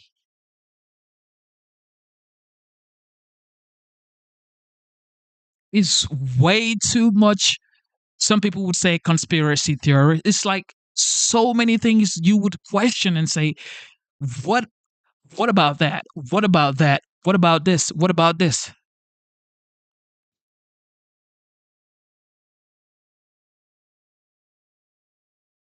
Of course, I want to know everything. Somebody's saying, well, we want to know everything. Of course, I want to know about everything. But why aren't you asking about other stuff? I want to know about Epstein list. That's why I said they're effed up. You effed up because you said you had the list and other information on your desk. Who asked you? You said you have it. So show the American people. Show the American people if you say you have it. That's what Pam Bundy said. She said she had the list on her table. He said she had the files. But now she's saying that, well, what she has is, some child explicit content that, of course, I don't want to see those things. I don't want to see children doing nasty stuff. I don't want it. But that wasn't what she said when she was first interviewed. She said she had the list. So if we want to go down that route of, well, we want to see the list, then we want to see everything, okay? From the beginning till the end. And guess what? You would have no time to do things that really matters to American people. Now, I'm not saying this doesn't matter to American people. However, every energy focused on the list is like, Pam Bundy, Kash Patel, Don Bongino should do what they're supposed to do. That's where I stand. Do what you're supposed to do what you promised to do, and let this matter just go. Because you said you had the list, show the American people. Show the American people at least something. Because it's never going to go away. Emily, the sophistication here, it's a little different than what we usually see from Antifa. Usually it's fireworks or they're throwing rocks, but they've planned this. They've obviously trained. This was premeditated. There is weaponry here that you usually don't associate with Antifa. Is this like more of a domestic terror situation? It looks like that because, look, there's 10 people on that screen. Among them, they had 12 sets of body armor. They had like shortwave, two-way radios. I mean, you're absolutely right that there was a massive amount of resources and organization behind them. And I'm sure there's like 20 genders among them too. But it's not just someone who feels so deeply and passionate about something. They just have to go down, to the town square and make a sign and have their voice be heard. That is not this. This is a deliberate fomentation of violence. And every time I see those mugshots, I just think to myself, what a luxury it is to be them. And, Dana, you mentioned their lives are ruined after this. I argue their lives were ruined before from whatever Kool-Aid they drank on X or whatever ridiculous Facebook site they're on, or whoever told them that they should be a different gender and have a different color hair, because clearly they've never conformed to any type of rational thinking whatsoever. And, one of the lawmakers, as they were sort of digging into this call for violence, he compared the voters to the Roman Colosseum. I'm like, yes, that's exactly what this is. This is 100% Gladiator, where you have the people in charge that are egging them on. You have lawmakers like Hakeem Jeffries and Jasmine Crockett and Maxine Waters, who think that words don't carry weight, who think that it is okay for an elected official to call for violence against elected officials and law enforcement, and that they're not going to have accountability. And then you have all of the rabid fans who are watching a tiger eat a man or a lion get butchered and ripped apart and are just shouting with glee because they don't know pain. All of these people saying, it's time for us to get shot, do not know pain. All these people say, let's get arrested. You do not know what it is like to be incarcerated. All of these Upper East Side blue-haired individuals know nothing about the real world that law enforcement agents are protecting and serving. And it reminds me of, remember that white guy that was blocking the African-American woman from going to work? And it turns out that he was one of the ones that sued NYPD and got a real fat payout because they laid a hand on him during the Black Lives Matter protests, right? We saw those ones in Burning Man, tying themselves to the road. And when the law enforcement came and dragged them off, they were screaming and crying, he touched me, he grabbed me. Like the instant that they are met with accountability, they absolutely fail and wilt. But it is incumbent on those elected officials to tone down the rhetoric, because those egging on, they are aiding and abetting, and they will have consequences. Harold, it's good to have you back around the table. Do you think that the media and Democrat leaders in the House and the Senate bear any responsibility for some of these people? People in public, thanks for being glad to have me back. I'm glad to be back. Welcome, Harold. There's too much of this talk in politics, and anyone that acts on this talk or acts because they heard someone else talk and you harm an elected official, you harm a law enforcement official, I'm a believer that the penalties should be much harsher. I did push back a little bit on everybody around the table about this being a Democrat thing. We unfortunately had to deal with what we dealt with in Minnesota, the tragedies there last week, and I didn't inquire about the politics, but I learned that the person who might have done it might have had different politics than the people that he went after. All that being said, it is unfortunate that hate and violence in our country is bipartisan. It's also unfortunate and true we have too much of it. And if it's Democrats doing it on Monday, Tuesday, Wednesday, Thursday, they should be condemned. If it's Republicans doing it only on Friday, they should be condemned. I think every politician has to take a step back and realize that even when you mean it, and even when you say it and mean it only in jest, or you mean it only a third or a quarter, or only to get a reaction from the crowd, some people don't take it that way. Some people take it far more harshly and seriously. Now to ICE, I agree with Tom Homan there. Anybody, any elected official or law enforcement official looking to block or impede ICE from doing their job should be held accountable. I'll say to Mr. Homan, I also hope that the first thing he said when he got this job is that he was going to hold the worst, go after the worst first. It's important to note, of the deportations that we've had so far, only 6% of them have been hardened criminals. You even have... Are you sure about that, That's a Harold? woefully inadequate percentage, respectfully. Okay, well, let's look at the facts, and we can woefully talk about what the facts are. But only 6% of only 6% of deportations have been hardened criminals. We can fact check it in the We will. break. We will. What I guarantee you have to we'll figure out fact what the check that. definition is. If it's 6% of killers, that's amazing. Even that's like still 6%. No, hear me out. But of the people they have deported, only 6%. No, I agree with you. Any one of them. If we only got one in their 1,000, I don't disagree with that. My point is, I want to. So my thing is, when I'm having a conversation with anybody and I hear things like, you are a slave, or you are a house slave, or you are a coon, or you are a raccoon, automatically it's like, why am I wasting my time talking to this? Because already you've shown me that you are not capable of having mature, comprehensive conversation or deliberate on issues that actually matters. You gaslight by saying raccoon, slave, house, whatever. This is 2025. This is in 1950s or 1960s. All right?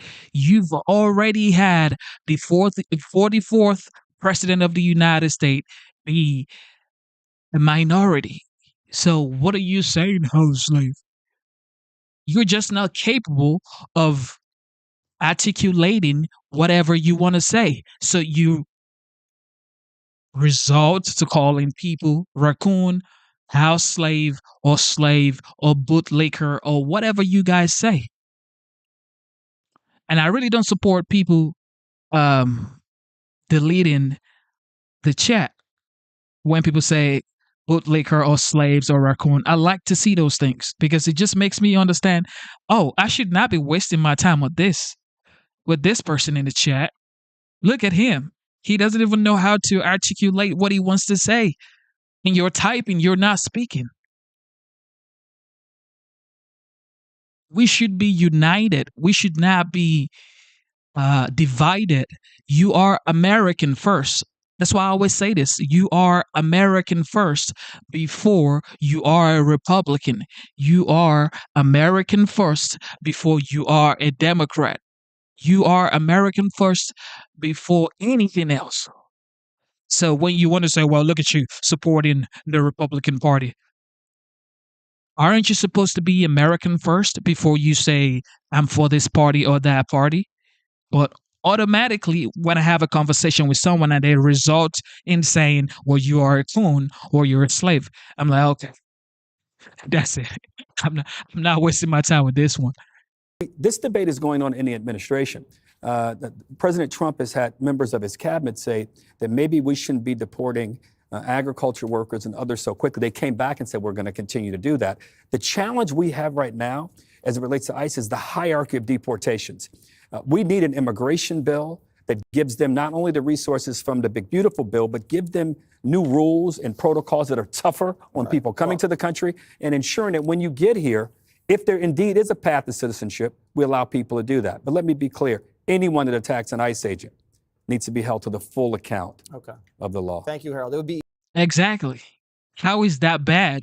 Now, some people are saying this guy is a coon. Oh, is a coon because he's saying, do not attack ICE agent. Look at him. He's looking down. He's not even, he said it, but he knows his party would crucify him. It's like, oh man. Like, what is so bad about saying, do not attack ICE agent because they're only doing their duty, their federal duty? How bad is that? So you support people burning the American flag because that's what they were doing in Los Angeles. That's what they were doing in Los Angeles. They were burning the American flag. So you support people burning your flag. What is that? And you call me coon. I'm here saying the United States is the greatest nation on the face of the earth. You call me coon for saying the United States is the greatest nation on the face of the earth? God, what in the world? You can't make this up, man. President Trump holding a big, beautiful cabinet meeting, and he had plenty to gloat about. Watch here. They gave us no credit during this last little, the great, big, beautiful bill. I always use the word great.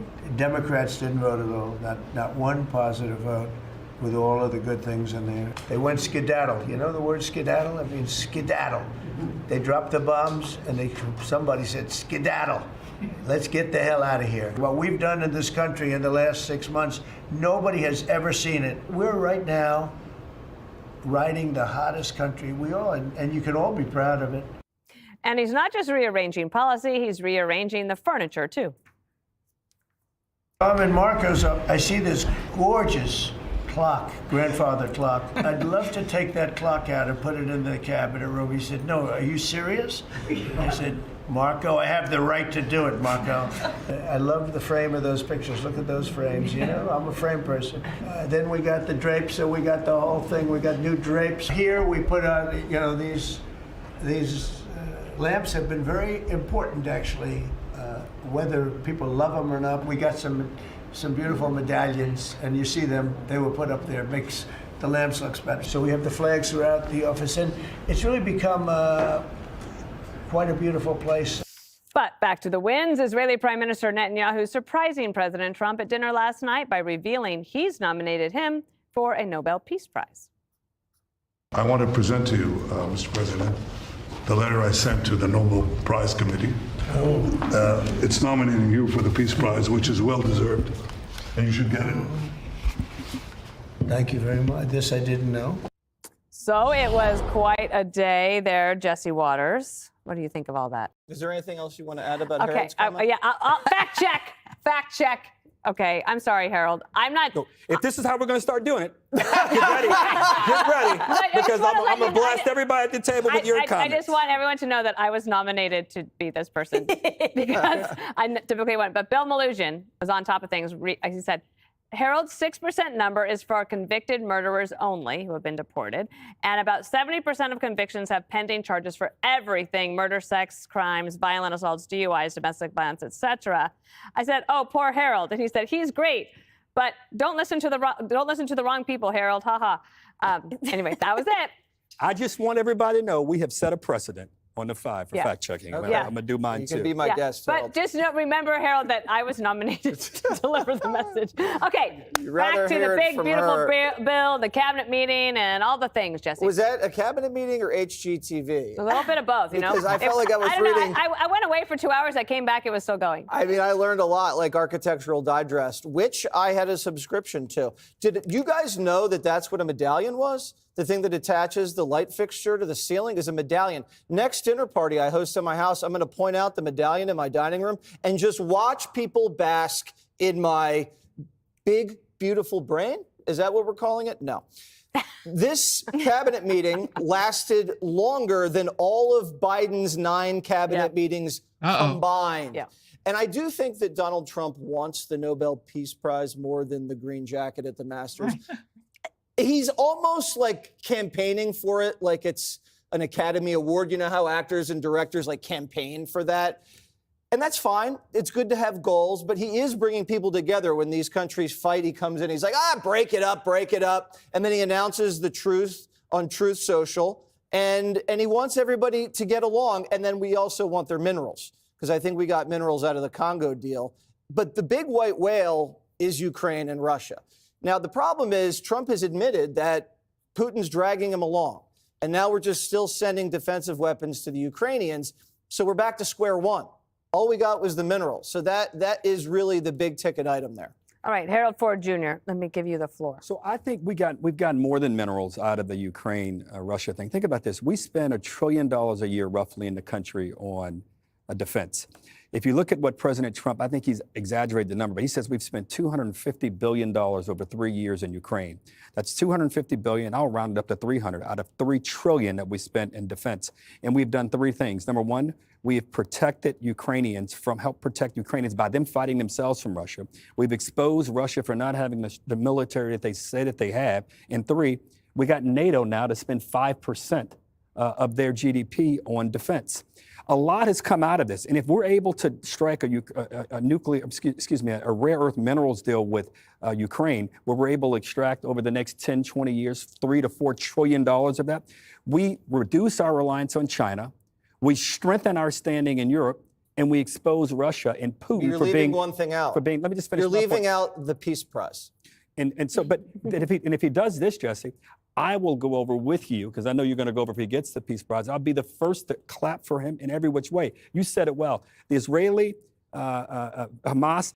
So I'm on Google right now and I'm typing, why did Barack Obama get the Nobel Peace Prize? It says here, Barack Obama received the Nobel Peace Prize in 2009 for his extraordinary effort to strengthen international diplomacy and cooperation between peoples. What is that? He got the Nobel Peace Prize for his extraordinary effort to strengthen international diplomacy and cooperation between peoples. I'm trying to understand what that is. International diplomacy. Huh. Okay. Matter. We need to figure out ways to get those hostages home and get it into it. But it's Ukraine and Russia that will win him. If he brings it into that will win him the Peace Prize. And you know what? He will deserve it if he's able to do it. A lot of the cabinet meeting, Emily, was about the big, beautiful bill. And now the follow through is the cabinet's job. The president needs to deal with all the things that have just been mentioned on foreign policy and be the quarterback of this. But now the cabinet can go out, take the show on the road, and try to rebrand the bill, not with a different name, but just to make sure people understand what's in it for them in their local media. And that's what it seemed like today was. It was talking about sort of short-term accomplishments, but also absolutely that investment of the long-term resources and deliverables. I mean, I thought there are a few points that I thought in my 100 pages that I thought were really salient. So when Secretary Rollins talked about meeting this morning at the USDA, she said with 4 cabinet officials and 5 governors, unprecedented. And she said, because we recognize that farming and farmland is a matter of national security, not just protecting the farmers. And when the president was talking about Administrator Lee Zeldin, he said he's probably the most important guy in the room because he's helping us get all of these permits and all of these deregulation. And they talked about the massive amount that American taxpayers have been paying because they paid for the subsidies and then they paid for the high cost of electricity in the subsidies. That was Energy Secretary Chris Wright. The list went on. Special Envoy Steve Witkoff talking about getting back 10 live hostages and the remains of 9 deceased potentially by the end of this week, in addition to a CISPAC. It was like every minute history was being made and the American people were being told exactly how their tax dollars were being spent and saved carrying out their mandate. But my favorite part was when he called Chuck Schumer a Palestinian, the Palestinian senator. That was great. The Democrats think that they're going to win. To me, what a diplomat means is what Trump actually did with Iran, giving them time, giving them 60 days to negotiate. That's what a diplomat does, because they don't just want to rush into action. They want to have a conversation. They want to see from your perspective. They want to know why you're doing what you're doing, and they give you time. That's what Trump did with Iran. He gave them 60 days, and then he said, you know what? In 2 weeks, I'll make my final decision. And that was on the 64th day. He said, in 2 weeks, I'm going to give my final decision. He gave them another 2 weeks to make up their minds. And like 4 days or 3 days into that 2 weeks, he said, you know what, that's it. Because you already had 60 days. That is what a diplomat does. So, in my opinion, if they're saying Barack Obama is a diplomat and he solved situations by being a diplomat through whatever channel, I think Trump is a diplomat as well. Matter of fact, I think he's more of a diplomat.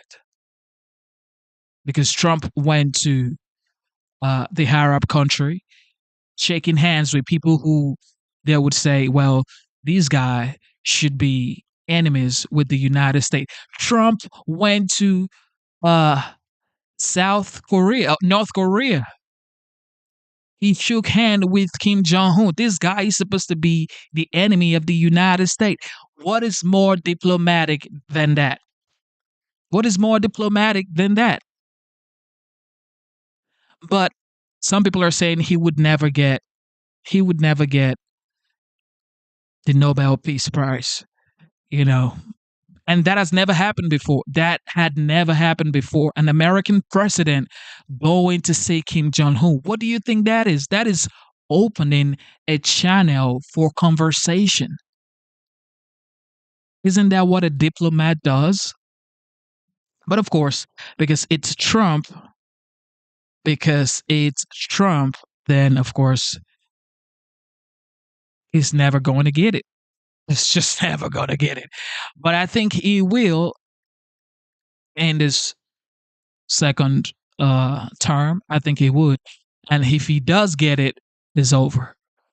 The Democrat will be like, well, they're giving the king the Nobel Peace Prize. On talking about tax cuts, but I actually think the Republicans could flip that on them, Greg, and say, actually, you voted against the tax cut, so you were for the largest tax increase in history. That is a great point, Dana. thought But I would that's just not put what that I'm out thinking there. about. What are you thinking about?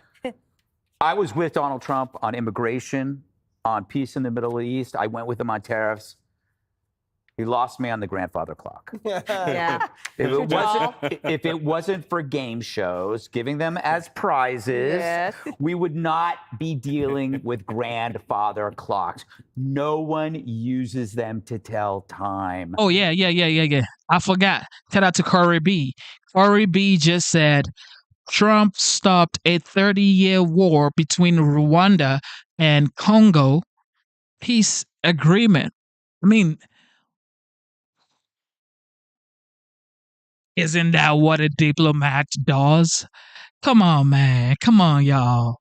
Come on, y'all. Come on. He even called the president of South Africa to the White House and he showed him what's going on in South Africa. And he said, you have to stop these things. That's how a diplomat negotiates. So when people are saying, well, he's not, I think he is a diplomat. It just depresses rooms when you see a grandfather clock. Have you ever walked into a hotel and there's a grandfather clock and you go, why are we here? Yeah. It's not good. It's not good. And you can never really tell what time it is. And by the way, so the Nobel Prize, Israel nominates Trump.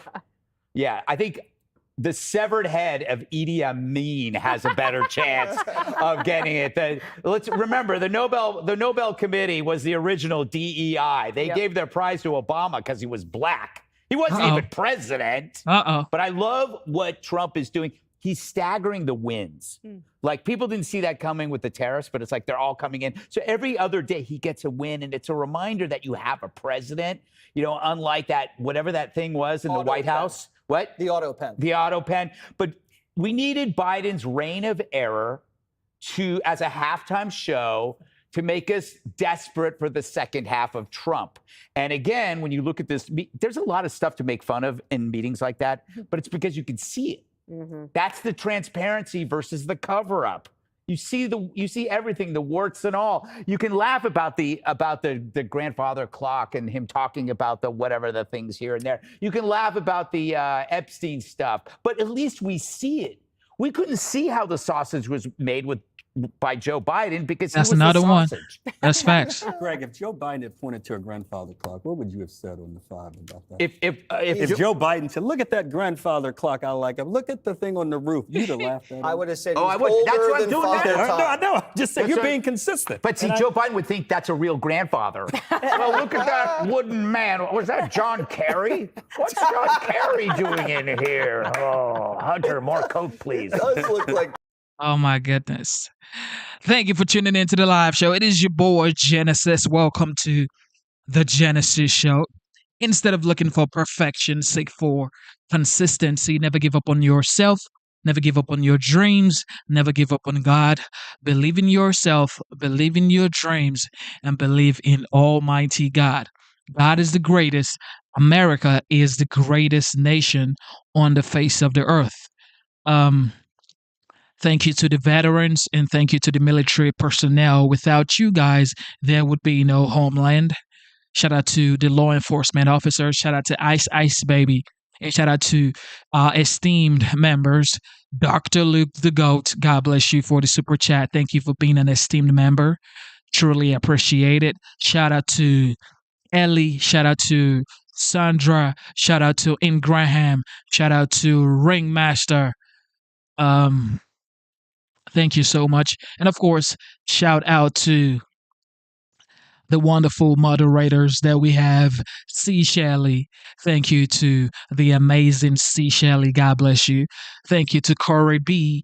for being consistent. God bless you. Shout out to Jet. Jet. MVP Jet. God bless you, Jet. That's the MVP right there. Who else? Who else was here as a moderator today? I don't know. For some reason, we haven't seen the Bucket Master for like a couple of days now. Is everything okay with the Bucket Master? Somebody, I don't know if you could check on the Bucket Master, man. Is he okay? Mr. Busky, is Mr. Busky good?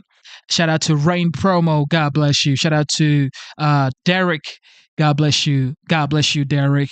Thank you. Shout out to, did I say Rain Promo? Rain Promo. One more time. Kiara S. God bless you for tuning in, Kiara S. Shout out to Team MMM. God bless you, Team MMM.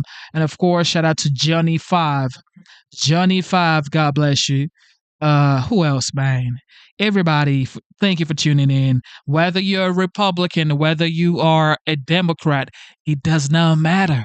What matters is you are American and you support the idea that America stands for. You believe that America is the land of the free and home of the brave.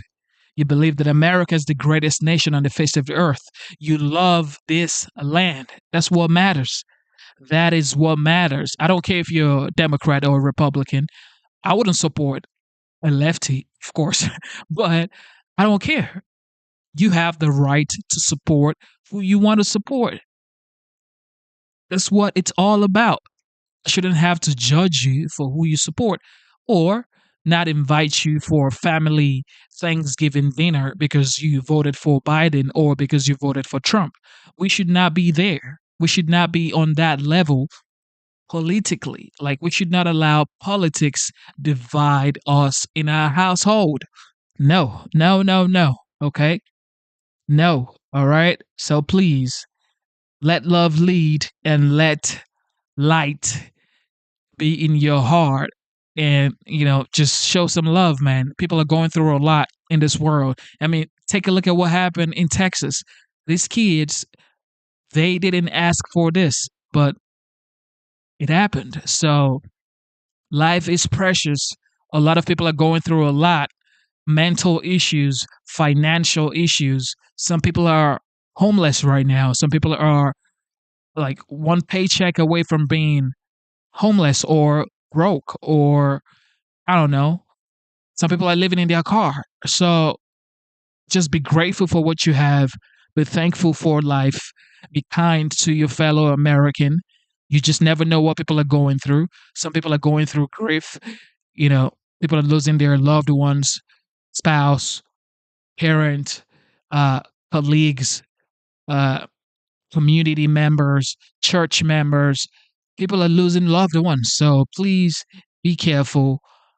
Let love lead. Be kind to one another. And no matter what you're going through right now, just stay strong.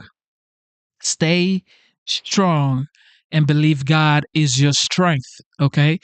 God brought you to this world not to let you suffer or to leave you alone or to abandon you. So stay strong. Do not throw in the towel. Please stay strong, okay? God is your strength. That's all I can tell you. God is your strength. And I'm praying for you guys. Like it or not, when I pray, I say, God bless everybody that views or see my videos. Bless them, protect them, provide for them. I pray for every one of you guys. So please stay strong. And if God is for you, nobody can be against you, okay? I believe God holds the key to your success. So believe that. Believe that. Don't give up just yet. Don't throw in the towel just yet. God is your strength, okay? All right, with that being said, it is your boy Genesis. We will be back. It's 6:08 a.m. Of course, today's date is the 9th of July, 2025. I got to take my daughter to tennis class by 9:30. Yes, I know. I know. Just like Jet always says, no sleep, gang. Yes, shout out to Jet. So in about 2 hours, or maybe 3 hours, I gotta get my daughter to her tennis coach, and she's doing pretty good. We might be going to, I don't know. It might be going up from now. I mean, who knows? But she's doing absolutely great. Anyway, love you guys. Love your family. Fathers, take care of your kids. Fathers, take care of your kids. Shout out to the mothers. They've been doing a great job. I know, fathers, you got to do your work. You got to do the overtime. You got to, do what you got to do to provide for the family. But please spend some quality time with your kids. It's not easy being a parent. It's a lot of stress. But at the end of the day, you feel the joy that nothing else in this world can give you. Being a parent is, to me, being a father, to me, is like the greatest thing ever. I don't care what I get in this world. Being my daughter's father is just my greatest accomplishment. In my opinion, this is how I feel. So, it's just immense. The feeling for me is just so joyful. And I'm grateful to God that, I get the opportunity to be a father in this world. And I'm just grateful. Anyway, with that being said, God bless you guys. I got to go. You guys stay safe and love your neighbors, okay? America is the greatest nation on the face of the earth. It is your boy Genesis. God bless you. God bless America. And I am signing out.